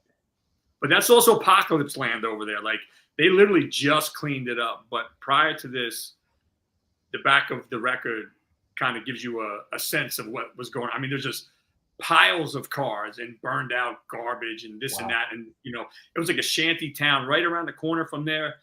The street is really wide, but you had like structures that were being built out into the street to where you could barely get a car down the middle of them between the garbage pile down to one side and the shanty town on the other side. I mean, it was like Escape from New York. It was like that kind of shit. Yeah. Here's another shot of you guys of the band in front of the piece, right? Yeah. Yeah, I mean, it gives you a sense, right? Look how big that E is right there. Wow, it's gigantic, man. 8 feet high. Yeah. You just bang that out in a day. I've seen him work, man. I've seen him work. He gets down, man. He gets down. Yes, he does. Yeah. Yeah, what an honor it was for us. I mean, that was a huge honor for us for him to be like, I'm gonna do that. What do you want? Block letters? I was like, yeah, block letters is cool. Let's do it. Talk about a living legend, Yeah. We were getting ready to record the record, or actually we were heading for a practice, and I literally drove by and he was out there, and I mean, just like silver up to his armpits and shit, and just like that, middle of the day, it's like going down at like 1 in the afternoon, like broad daylight, nobody is going for it. Jay Bender asks, is it still up? I need to go get a pic if it's there next time I'm over there. They buffed it. No, it ran for about 2-3 weeks, and then they try to buff it out. The city did, and then they're still. They couldn't get the whole thing though. It's too big. They couldn't get the whole thing. They got pieces of it. Wow. Yeah. Oh, Walter says the whole building is gray now, and the streets are all cleaned up. Huh. Yeah, they did literally. That just happened in the past couple of weeks. Right. Yeah, it was homeless encampment and all that, man. It was bad. Yeah. It was wild. Yeah, there'd be fires under there all the time because who knows what they're doing. But there's like a big 40-foot fires, like almost hitting the bottom of the overpass and shit, like crazy. Hey Warren, you out there? Yeah, I hope so. Let's bring Warren on from Pitchfork for a second. Hey brother. Hey. Yo. What up, guys? How are you, buddy? How you guys doing? I'm excuse the noise. I'm at the Bronx Zoo with my kids. So. Is that right? Yeah. Hold on. London, what up, London? Hi. What's going on? What are you guys doing? Well, we're doing good, and I figured I'd pull you on now. Other than you seemed a little busy. I know we're jumping around here, but while we have you, tell us about the new release, Renegades, Pitchfork, and how you became involved with them and why you put this out. I mean, I've known Chris and Eddie since goddamn, who early 90s, right, guys? First time 96, probably 95. Yeah, I remember I met Chris for the first time at Coney Island High. Yeah. Right? I think you were out on the East Coast doing something, whatever, and then I met Eddie and the rest of the guys when we went out to Cali to play, right? So yeah, yep. Which Yep. Chris, you pretty much tour managed us too back then too, Yeah, right? So yeah, kind of. At that point. But yeah, you know, just I've known the guys forever. They were talking about, you know, putting out the new record. It was just the best, I think, you know, the best solution, right? You know, who better to put it out than Pitchfork? You know what I mean? So yeah. So yeah, plus, you know, Ricky. That is that's the aftermath of M. That's Ricky. That's kind of like, Ricky, who works over at Pirates, you know, had a big part in this as well, right? So he, Yes. you know, helps me out with the label stuff as well. And just between me, him, and Chris, we got everything going. So I think it turned out great, right? The recordings came out great. Even Chris, right? Even though we hit a snag with the recording at one point, right? So yeah, we couldn't be happier. I mean, this is truly a family affair. Like, you know, Warren is a brother. You know, I love him to death, and to know that I can work, and his partner Ricky is another really great friend of ours. He's a brother as well, and then Busky did all the artwork, and MQ, you know, blasted the building for us, and just like everybody just came in and really just like showed us a ton of love, and it's just that much more special when these are your friends, you know, that you have just so much history with. I think, and Lars helped you guys out producing the stuff too, right? So he was a big part of that as well, right? Lars from Rancid. So he did. Yep. Again, you know, it was a family affair, so it just made sense for all of us, for us to do it this way, right? So it was great. It was great. I mean, I'm really proud of what we've done. I think it's a really good release. Hell yeah. Yeah, absolutely. There he is. That guy right there. Man. Yeah. So Lars produced it? He did. He produced No Regrets as well. He did the first record for us too. Right. He's been a fan. I mean, he would come and watch us play all the time. Lars is a very yeah, you guys got Phil Demo to play a solo on the record too, right? So Violence, Machine Head, he played a solo as well. We kept it, you know, close to the chest on this one, right? Yeah. So Yeah. all the homies, you know, only homies involved, right? So And it's great. It's great to do it that way. It feels good, man. Talented homies. All of them. Right. You know what I mean? Yeah. There you go. Yeah. Well, thanks, Warren. We'll give Enjoy it a the push. zoo, brother. You know, enjoy the zoo, and you know, we'll get back to it. But Powerhouse Renegades is out now. Pick it up through Pitchfork, our good friends at Pitchfork, also Upstate Records, and it's available here in New York City at Generation Records. Warren, I love you, bro. We'll talk to you soon. love you guys too. Good seeing you guys. Man. Chris and Eddie, I'll hit you guys up later. Too. Sounds good, brother. Thank you. Thank you, man. Thank you guys for having me on. Appreciate you. Of course, always. We love that guy. Yeah. I slept on his couch a lot of Christmas season stuff. I'd go see my family for a little bit, and then I'd go and spend time with him and Royce and just chill out at their house in Queens and just chill out, you know. You know, you guys sent me a lot of great pictures, and I want to go through them. Oh, what do you? Sure. Okay. Hey, we'll get to this when we do questions, Eddie. Yo, Eddie, this is Alec from IE, California Love. What's up with the unreleased Troublemaker recordings? Love that band. We'll get to that. Let's when we do questions. Let's pick it up. So, what brought Powerhouse back together, and what was the impetus to move forward? Ernie, Eddie, you want to take that? Of Chris was like, "Yo, I'm ready to do this, man. If you're down," and I was like, "This is a no-brainer, man. I'm down." And I think Walter was in Chris's ear for a while, for 4 or 5 years, something like that, trying to get us, back together. And finally, we all agreed upon it. And then all of a sudden, like, Walter couldn't do it. Like, I can't do it. I'm in DRI now. It's like, I relented, Drew. I really did. Yeah. He, there were points where, like, Joe Harcourt asked us to come and play stuff, years and years ago. And wow, Joe had asked us to play the bowl and stuff. And my response was always, if you can get Ernie on stage, I will be there. Right. And it was like, I get it. And, and that's just what it was. And then Walter just Walter hammered. He hammered on me for a while. And I finally realized, hey, you know what? His memory is going to be lost. We're going to forget. I don't want people to forget about him. And the best way to keep him out there is to keep playing the songs. I've said on this show many times, it's my personal view of things like that. To me, it's a celebration of the music, and it's a way of paying tribute and respect and carrying the legacy. That's my personal take on a lot of things in a lot of bands. It's the music's important. People love it. People want to hear it, and he want you to and put his music out there. So that's my take on it. Yeah, and yes, and I agree wholeheartedly. The hardest part for me at the time was the idea of standing next to somebody else on the stage. Yeah, and the other part of that is Ernie was he was a pretty proud dude. He was a tough dude, and this and that, and it couldn't have just been some dude that could play the bass. They had to really be able to carry themselves the right way. Right. And so we have Casey Watson playing bass for us. He's played in the Old Firm Casuals. He played in Look Back and Laugh. He's played with the Cro-Mags. He just played a show. There's Casey. He just played a show with Madball. You can see that's Mike in the back there. That's him actually playing bass for Madball right there. Yeah, I saw this before, and I was like, wait, that's Mike in the background. Yeah. He just filled in for them on the Tuesday, the SF show.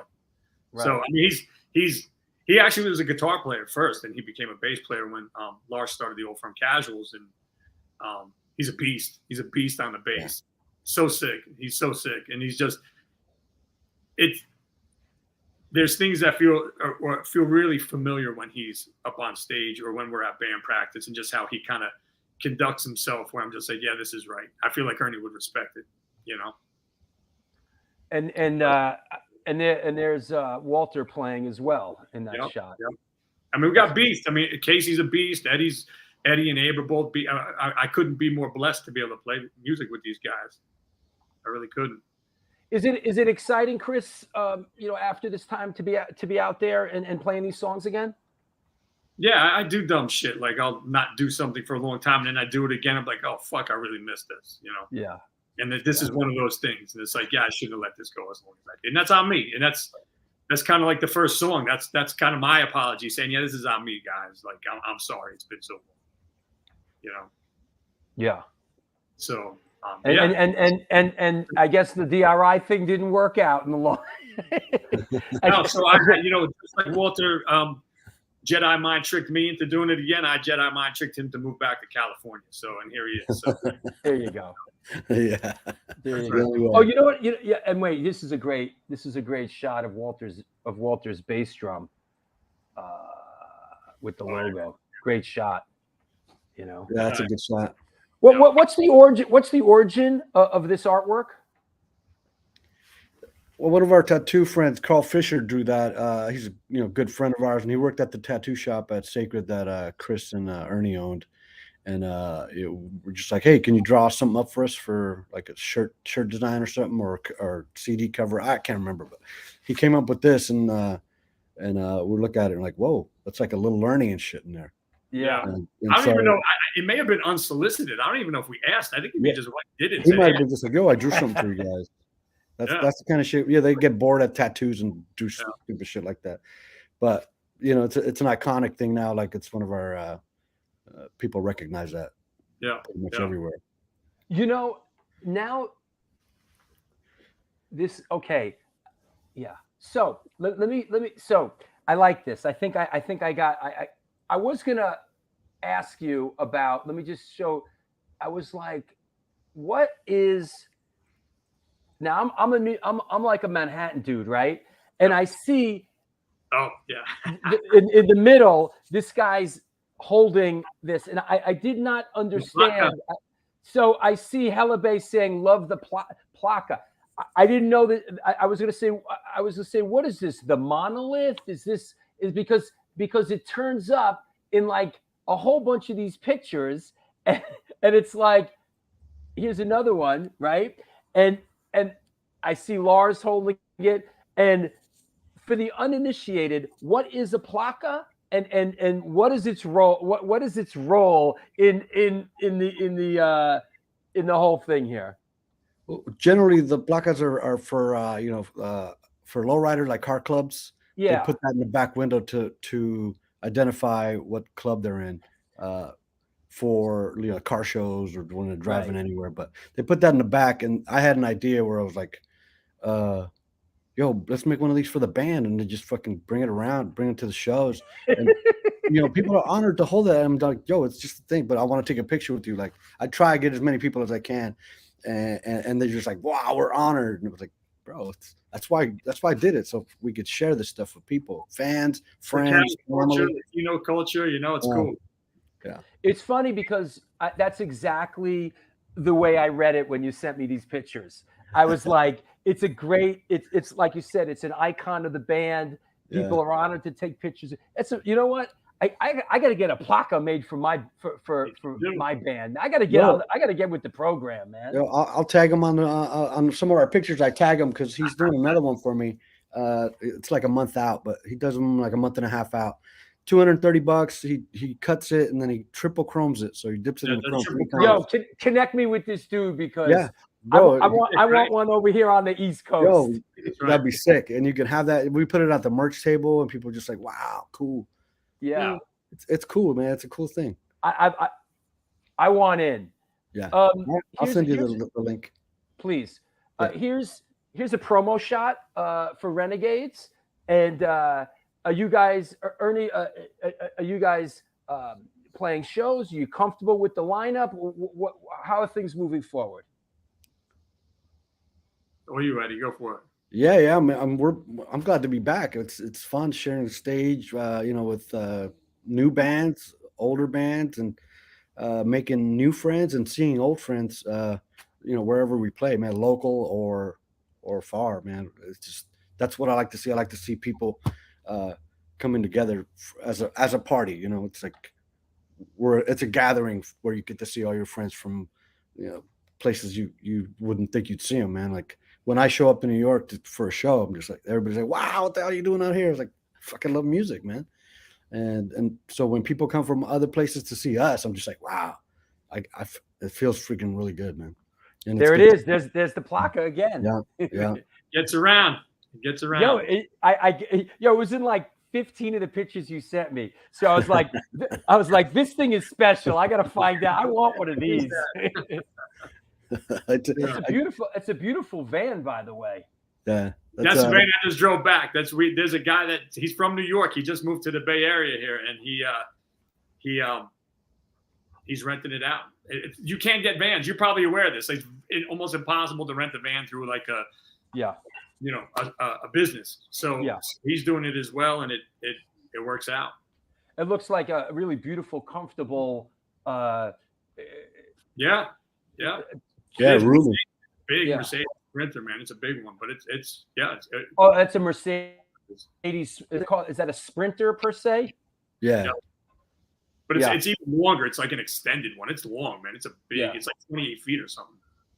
Must be nice traveling all together in that, as opposed to all on top of each other in a car or something. Yeah. Right. With the gear. Yeah. What I'm just gonna pop up a couple pictures and we'll discuss. You sent this one to me. Is this a special place? Could you give me some background on this, Chris? Sure. So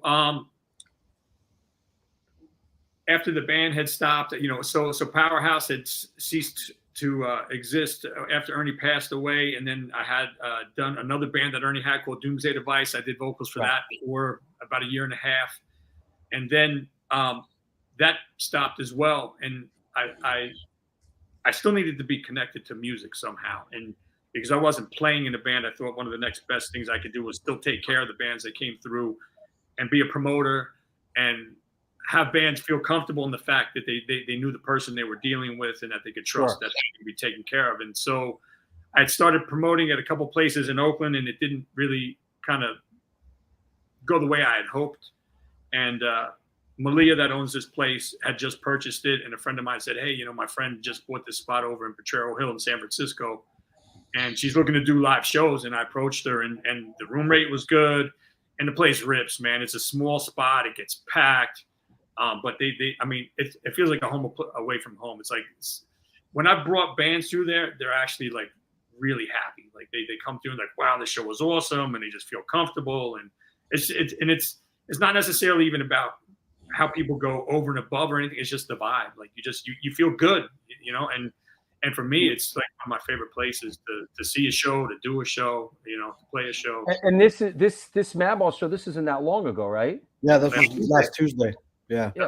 That's the day that Casey played with Madball. I love this band, Out of Pocket. I love it. Yeah, what should we call the band? Out of Pocket. It's great. Good name, right? They're really good. Young kids, man. They're really good. Yeah, they tried to keep up with Eddie drinking. That was their first mistake. Chris Michalek, am I pronouncing that right? Yeah, he's the homie from Chicago. What up, fellas? Great club. Yeah, he flew out for that show. We saw him Tuesday. Yo, Chris did a super chat. Yo, anytime you do a super chat, you get to ask a question, and you come to the front of the line. So, Chris, think up a good question for these guys for when we come back.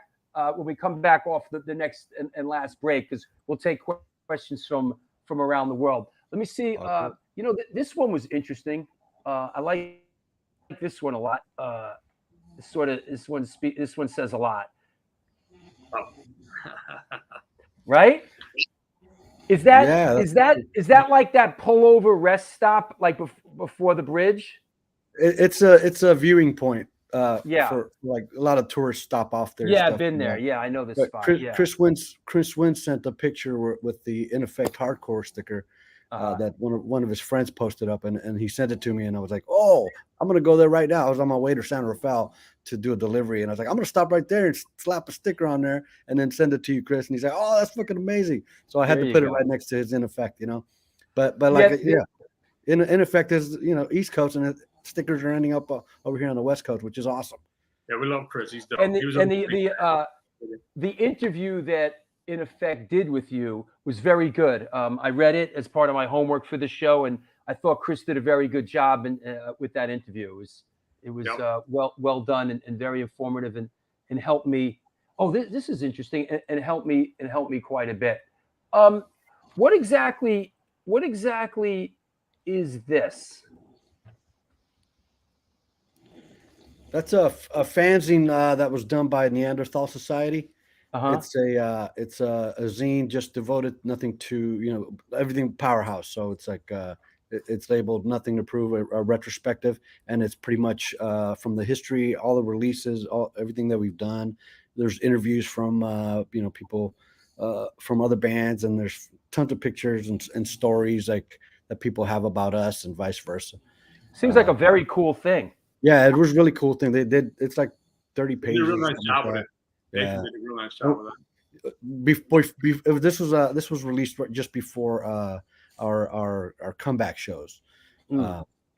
So he's like, he reached out to me and he's like, hey man, I would like to do a zine, and I got a bunch of people lined up that want to do stuff about you guys and with you guys, and so they did an amazing job on that thing. And we have it online, and we also have it on the Neanderthal Society podcast,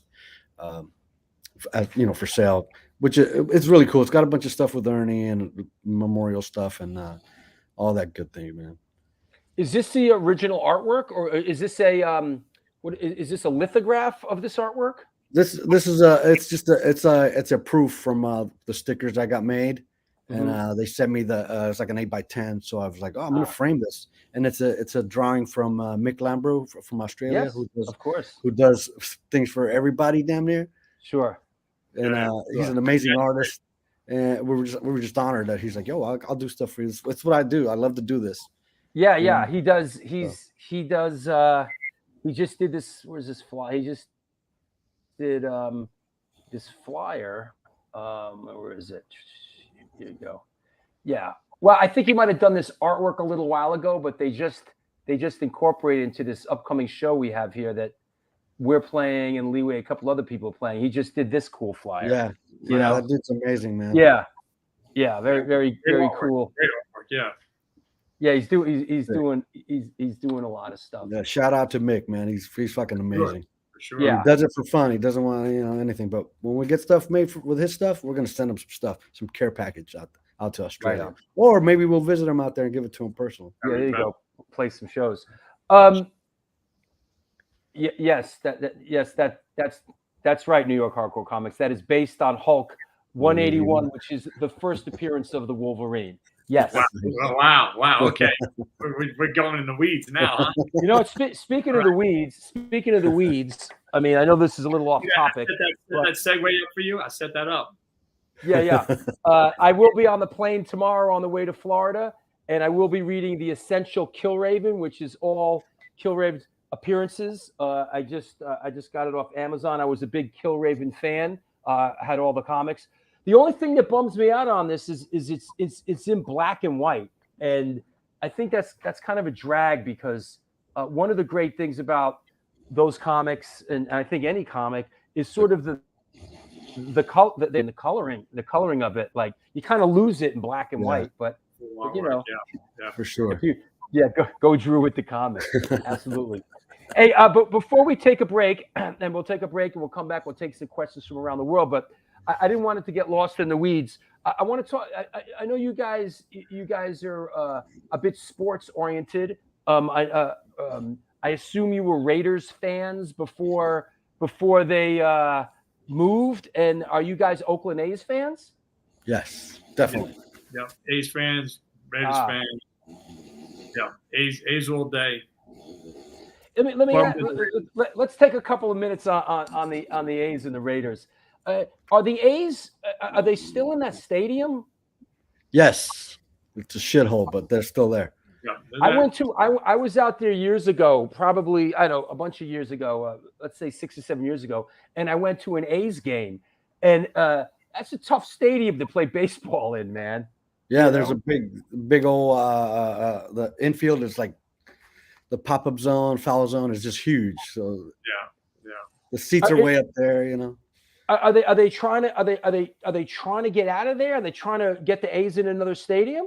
Yeah, they're trying to build one over by Jack London Square, which is like on the waterfront. Yeah, but they, you have obstacles and hurdles that you have to deal with through the city, and that's it's tougher because they don't want taxpayers to foot the bill, which makes sense. But yeah. But you're losing teams. You lost the Warriors. You lost the Raiders. Seems like it's close twice. You know what I mean? We want them to stay. Fingers crossed. Yeah. Well, Astoria Lou says the A's might leave as well. Where's the grumbling? Where the A's think they're going?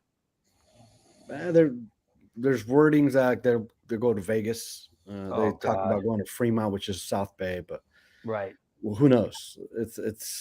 They got a little. Now the Raiders played in that stadium for many years, right? Yeah. Since the 68 or when they were inducted. Yeah. That was like some big Raider history in that friggin' stadium, right? I tell you what, Drew, that was the only place to go to a tailgate. If you were going to tailgate football, you needed to go to Oakland. You needed to go to a Raiders game. That was the only way to do it. Well, I remember when we went to this baseball game, we parked and you kind of got the vibe, and this, that place was, It's jumping.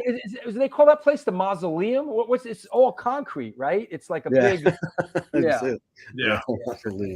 The way I always got to put it when it came to Oakland, particularly, was just like shit could go sideways at any moment, so everybody was always just down for the party because they just want to have a good time because they know it's coming at any second. Yeah, right. Let's roll in right now because it's gonna get wild, and Do you guys follow the Raiders now? Do you feel betrayed? I still do. I have a thing where I'm not gonna buy any of their stuff, and I'm not gonna like tickets or anything. But if somebody gives me shit, I'll do it. I tell you what, I'm not buying anything. Go ahead, Chris. I went. I went with Lars to go to a Raider game in Vegas. Right. And I wanted to go there and just say that the stadium sucked because I was bummed. Like I don't want to leave Oakland. Yeah. Got there and it was like, motherfucker. It's like, this is a nice ass stadium, man. They did a really nice job, man. It's pretty sick. And I hate to even say that, but nobody can go. But what are you gonna do? Yeah. I can relate because when they were talking about Yankee Stadium and that they were building a new stadium and tearing down the old Yankee Stadium, I was extremely upset. It was how could they do this? But once they built the new stadium and I went and there was like more bathrooms and like more bathrooms and they weren't and the ones they have weren't flooding out into the place and there was concessions and more food and better access. I realized, you know what, I get it. I get it. You gotta get up with the times, man. Like you can order food from your seat now, or beer through your phone. You're just like, give me my shit, bring it, and make it easy, man. Absolutely. I mean, Oakland's always when I think of Oakland, I always think of such a rabid sports town. How people just love the Raiders and love the A's, and that's I always Raider fans are like legendary. Yes, they are. Die hard. I mean, you ride with your team no matter what. Yeah. You can never lay claim to a fair weather Oakland fan. Nope. You can never say that. It's just and like, Oakland left once and the Raiders left once and came back. Chances are they'll be back again. You know? For sure. Hope so. That'll be sick. Yeah. Hey, let's do this. Let me take my last sponsor break, and we'll come back and we'll take some questions from around the world. Okay? Sounds good. That's right. You are watching the New York Hardcore Chronicles live, and you're watching. Our guests today are Chris and Eddie from Powerhouse. They have the new record out, Renegade, and we're talking a lot of things, including the Raiders and hardcore and quite a bit. So get your questions ready. Post them up, especially those that have done a super chat. Let's get crazy. Any and all questions, including Raiders and A's. We are sponsored by blah blah blah blah blah and the Texas Silver Rush. They're a jewelry design store located in the birthplace of the Texas country music scene in Fredericksburg, Texas. They specialize in working with musicians in all genres to design and create unique one-off pieces, as well as style them for stage, album covers, promo photos, and social media exposure. The client list includes Rock and Roll Hall of Famers Greg Rollet, Ringo Starr, and of course, Agnostic Front. Information and online sales are being taken at their Facebook and Instagram pages, and of course, www.thetexassilverrush.com. Come on now, last but not least, DTFM Vinyl Distro is a record store that specializes in underground music, punk, ska, hardcore, metal, and more. Located in the heart of Fargo, North Dakota's industrial district, shop in person or online at www.dtfmvinyldistro.com, where the motto is death to false metal. We talked about the Bowery Electric shows, the AOD show, the Brooke Smith event at book event at Generation Records on December 3rd. Y'all want to thank all the Facebook pages that support this show and that allow us to post on their page when the show's happening. So do appreciate all the support from all the other Facebook pages. Also, you know what? I know I've said this a lot, but hey, if you're coming down the mountain for the first time here, please follow the show on Instagram. Real easy, at Stone Films NYC. Pick up your communication device right now, Stone Films NYC, to get the latest on what is happening with the show. That said, please, any questions, post them up. And by the way, if you don't, a couple people have asked about Ernie, about my dad. I'm going down to Florida tomorrow. There will be no show on Wednesday. My dad is he's in a rehab now, and progress is slow as he's about to turn 90. It's a slow burn, a slow recovery, but we're getting there. So I'll be down in Florida next week. Ray Hogan, yeah, let's go Rangers. Why are you going to the Ranger? You going to the Ranger game? Is there a home game tonight? So that said, let me clear the deck. Let's bring our guests back on. Here we go. Chris and Eddie. Let me get rid of this banner. And let's see what we got. Let me get rid of this. Okay. Meanwhile, back at the ranch.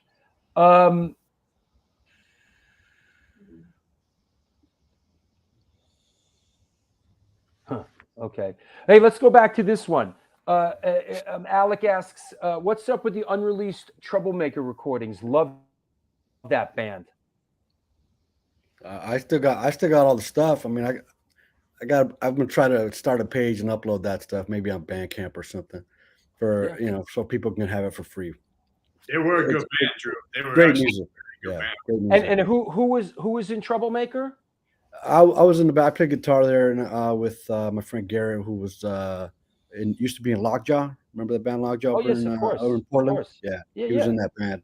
And, aren't they still playing? Yeah, they're still playing. But not Garrett's not in anymore. But well, remember, you just played them at Crash Fest.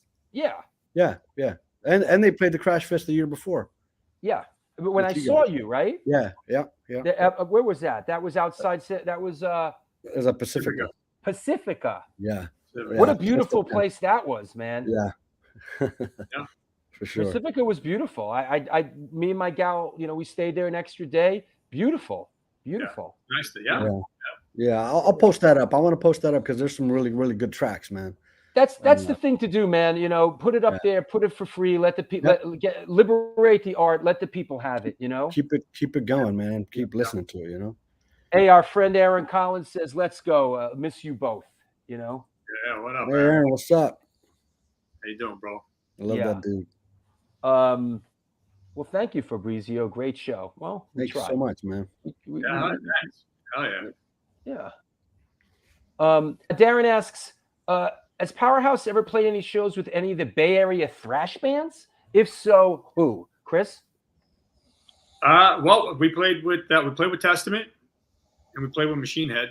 Well, those are the big ones. Yeah. Chuck Billy at one point was actually setting up a comp that he was going to put us on, and for whatever reason, he gave us a thing, and I didn't know enough about contracts. I was like, no, we don't want to sign away our rights to this and that. Meanwhile, I was literally just saying, okay, cool, you're gonna let us use the song, but it was a dumb move on our part, but whatever. But yeah, we got the who else we played with DRI. I mean, it's kind of along those lines as well. Who else, Eddie? I'm trying to think. No, we did that show on Broadway. We played with Violence there, right? Wasn't that Violence? At the On Broadway? Yeah. Is that still there, the On Broadway? It's still there, but it's a different thing now. It's like differently. Yeah, it doesn't do shows anymore. Yeah. We played with Violence. We played with who else was on that? There was a few. Was it Defiance? Defiance and Violence? Or was it just Violence? Well, there's Skin Lab too. Skin Lab. Skin Lab was like another metal band that we played with from the Bay. Yeah, all bass stuff. But yeah, some of the bigger ones. It's a good question. Yeah. Aaron says, "What's up? Let's go Raiders." Yeah, you just missed that part. 3-0, baby.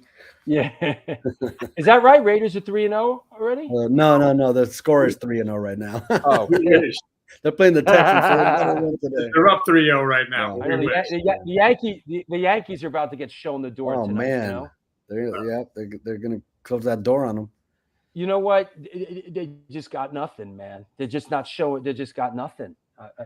We have a saying like they just don't have the mojo right. You're just not feeling it. It's just they got nothing. Yeah. Yes, the Mighty Testament. Yes, the Mighty Testament. And Walter played for Testament for a minute. He played some shows for them back in the day. I saw Walter play with Machine Head. Yeah. Walter's a beast. Walter played with a lot. He's a hoe too. He's a band hoe. Yeah, I saw Walter play with Machine Head in L.A. in like '95, I think it was. Yeah, that's about right. Yeah, I saw that. His resume is sick, man. He's played with so many good bands. He really has, man. Yeah.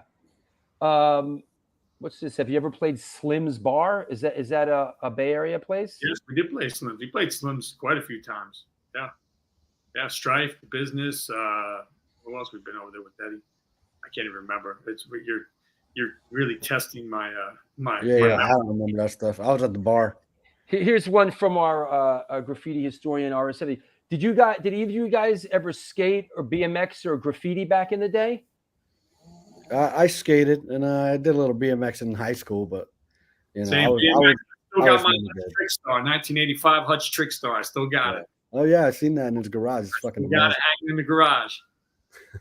Man, you put in a glass case. Chris, you seem to be able to hang on to this shit, man. Hang on. Well, listen, I purge all the time. I go through shit. I throw tons of stuff away. Yeah, like clothes. My girl is a personal shopper. She's really good at what she does, and she clowns me on my clothes all the time because I don't have anything. I throw shit all away all the time. I got like nothing. So she's a good sport, but she laughs at me all the time. Yeah. Oh, here's one. Volt BMX in London picked right up on it. Chrome. That Trick Star is money. What color? Yeah, it's chrome. It's a chrome Hutch Trick Star. I got Skyway bars, laid back seat posts, Paragon, wow. The whole shit. What color are the tires? They blue? What's that? The tires? Yeah, what I got the comp was it comp 3s, the snake bellies, yeah, or whatever. Comp 3s. Comp 3s, I think. It's immaculate. Says, tell the story about Ezak at Parkside chased a wise ass fan through the streets of San Francisco. That wasn't at the Parkside though. That was at the Cocodrie. Oh. That was at the Cocodrie. This guy literally got up on stage because they stopped for a minute, take a break in between songs or whatever, and the guy jumped on the stage and he's standing ready looking at Ezak going, "Play another song, bitch!" And I was standing on the side of the stage watching. And you were like, "Oh, no.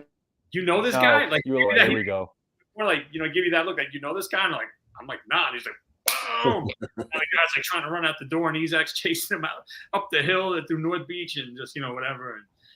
And they caught him somewhere up the street. Is this a fair question to ask? What's the scariest, most chaotic show you've played? Scariest, most chaotic show. Oh, well, scary in the fact that there seemed to be, for me, we played this like squat house in North Oakland, and they were barbecuing, and they had dogs and the whole thing, and we're playing, and these punk rockers start moshing around, and meanwhile they're falling in dog shit and this and that, 'cause it's like muddy and shitty, and they keep getting closer and closer to us as they're moshing, and we're all slowly backing up this driveway. We're like now up against the door of the garage. It's like 1993, like super early on, and that's just like, for me, there was fecal matter involved. I was scared. Yeah. I was scared in my life. I don't want to hard pass. Guys, you know what I mean? Chucky Brown asked. Chucky Brown. Question for Eddie: did he play in the band Guantanamo Dogpile? Did you? Yes, I did. Yo, we played with Guantanamo Dogpile. Yes, when I was at Gilman. Way back.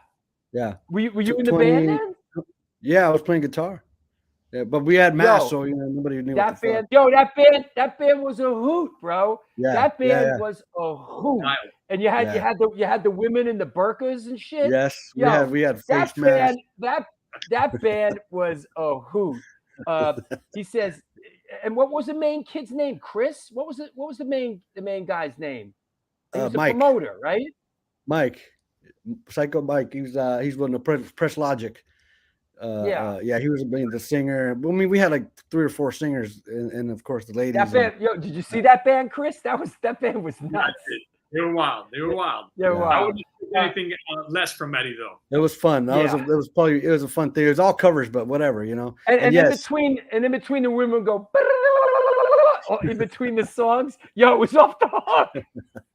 So the Get More Rules track is because I'm a big fan of No Redeeming Social Value. And I brought it to the table. I said, "Hey, we need to do this song, Skinheads Rule," and we changed the lyrics, but everything is the same except for the part where they say, "Skinheads Rule." We changed it to "Get More Rules," and you can find that song on YouTube if you search for Guantanamo Dogpile. A lot of the stuff is on YouTube, posted up by Mike. From the Gilman shows. So there's the set with Reagan Youth. There's a set with pretty much everybody. But it's a mess.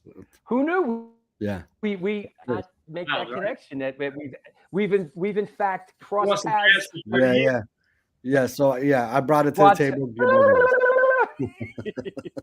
We were pretty offensive, and I was like, "Oh man." It was a who. We were just like, "Who we playing with?" We're like, "What is this?" Yeah. And then they were like, "Holy shit!" Yeah. Like, woo. Good stuff. Yeah, that was the run we did. We did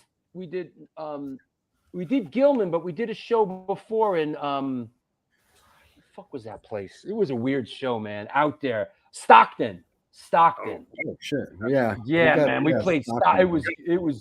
Yo, we played. It's a rugged town too, Drew. That's a rugged town, man. Yeah. Yo, it was a rugged gig, a rugged town. It was like it was like one of those, when you do those when you do like, okay, we're doing one, we should do two, So it's always that first show you play is sort of the in order to get you to the banger, So we did Stockton first, and then we came down and played Gilman, which was a banger. The Gilman show was a banger. Oh yeah, that was a great show. Good shows happening at Gilman. There's a lot of good shows that have happened. And Gilman is still at it. They are. Yeah, they definitely are. Yep. Let me see. I like these. Well, oops. Yeah, I like these right here. Oakland brand hardcore picks. Yeah. These are people cool. always ask me for them, so I have them in my pocket. I give them to them, Yeah. So that I got makes sense. Let me see if I have. So this, I guess, as we sort of wrap it up, is this? Hold on. What happened here? Let me reset here. Is this the last trip that you guys made here? Is this? What's this here? Oh, Sacramento show a couple weeks ago. Yeah, it's some friends, and that's a band called Tuning that's from the Bay Area as well. They're really good. They're nice guys, super nice guys. And what band did I'm totally drawing a blank now too. The singer Eddie. What band did he play in? Who? The singer for Tuning? Yeah, he's done a bunch of different bands. He's from upstate New York originally. Oh, okay. Yeah. Now I'm Yeah, I don't remember. Senior moment, Drew. I'm having a Okay. It'll come to you when the show's over. Stephen Oswald, OG A7, High and the Mighty. We sort of addressed this. Is Powerhouse playing any New York venues? I know you guys are hopefully in the May area, right? Yeah, maybe. Maybe. I'd like to do the Bowery someday. There's been plans. Hey, bro, anytime, bro. You guys, I'd love to have Love to you do guys the Bowery. anytime. We'll make it work. I'll get a sponsor. We'll do what we can. Yeah, Is that the band Functional Idiots? That's not it, right? I don't know. Is that us? No, Wait, are we Functional Idiots? I thought the guy the name of the band you couldn't remember. No, it wasn't. No, it wasn't the Functional Idiots. I'm being the Functional Idiot right now. You're right. Thanks, guys. For the shout out.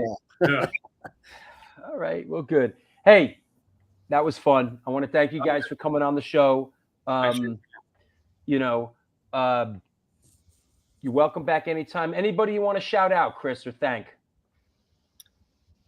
Jeez, that's a long list. There's Hey, excuse me. There's our friend Mick There's Lambro. Mick. What's up, Mick? Yeah. How you doing, buddy? There you go. much love, bro. Thank you for everything. Yeah. Thank you for the artwork, man. Yeah, man. You know what? I guess being as we're kind of covering the new record, I just want to shout everybody that put in the efforts on this record. Lars, Phil Demble giving us his time, Michael Rosen, MQ, like everybody that came together and like stepped up for us. Warren and Ricky at Pitchfork and Mario with Upstate Records, and it's. Yep. I mean, I'm super proud of what we put out here. I think it's really good, and just to get the love that we got coming back after being not playing for.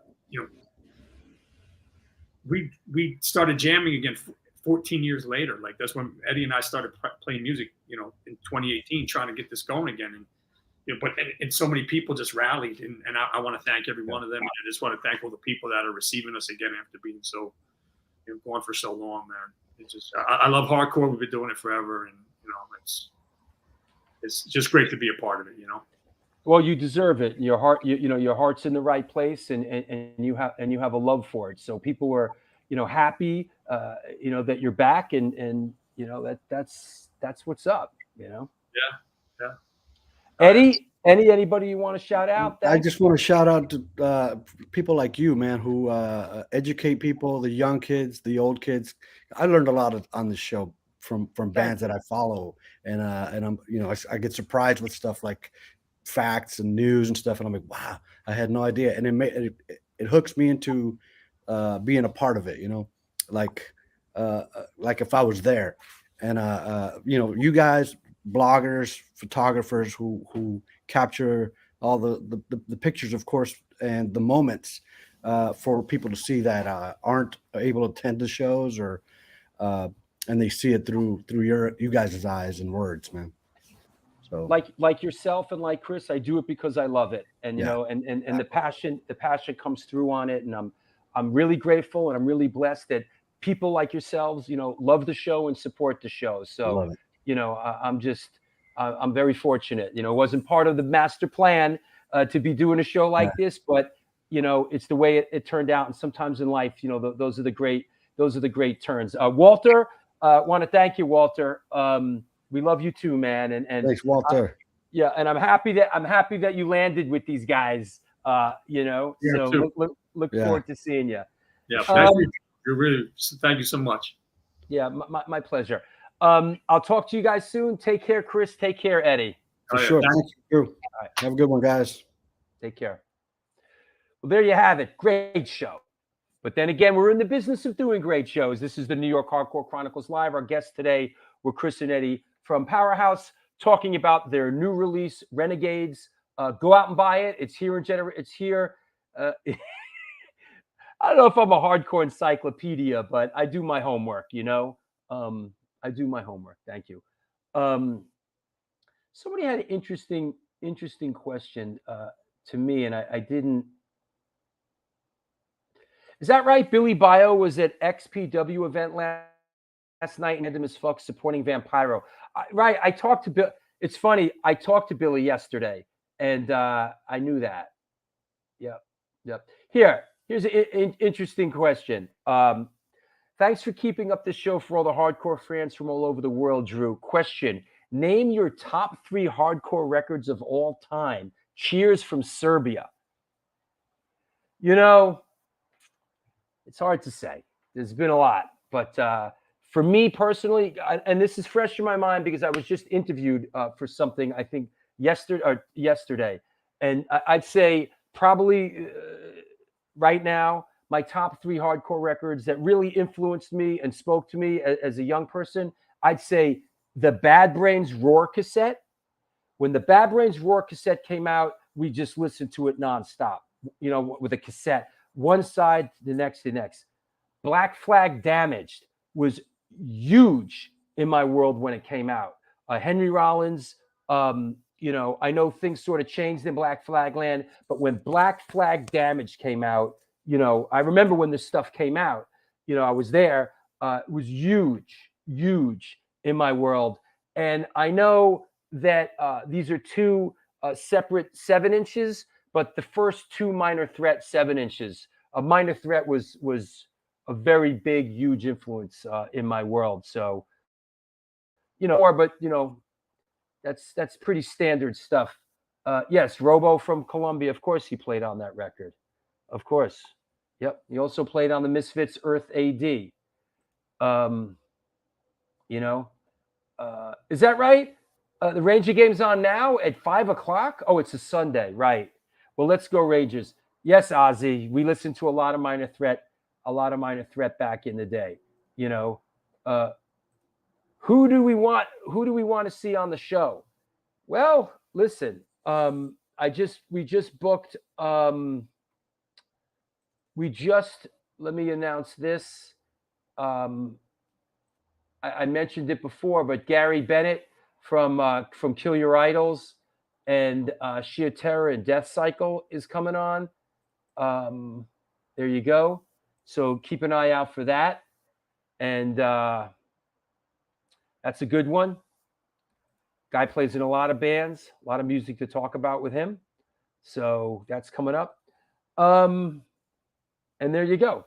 Hey, there will not be a show on Wednesday. I'll be down with my dad taking care of him. But if you're a patron, chances are I'll be posting something. If you're wondering how to get be a part of the Patreon movement, here it is. One last time before we sign off. Where the fuck is it? Oh, there you go. And then we will be back with the holiday show with Damien from Sam Hain. Ooh, spooky. And Joe Truck. So that's coming up a week from today. Everybody all right? Thank you, Victoria. Healing vibes to my dad. Thank you, Chris, for tuning in. Rap Bones, Chucky Brown, you're the best. Ozzy from the High and the Mighty. Thank you all. Until next we meet, do good things and good things will come to you.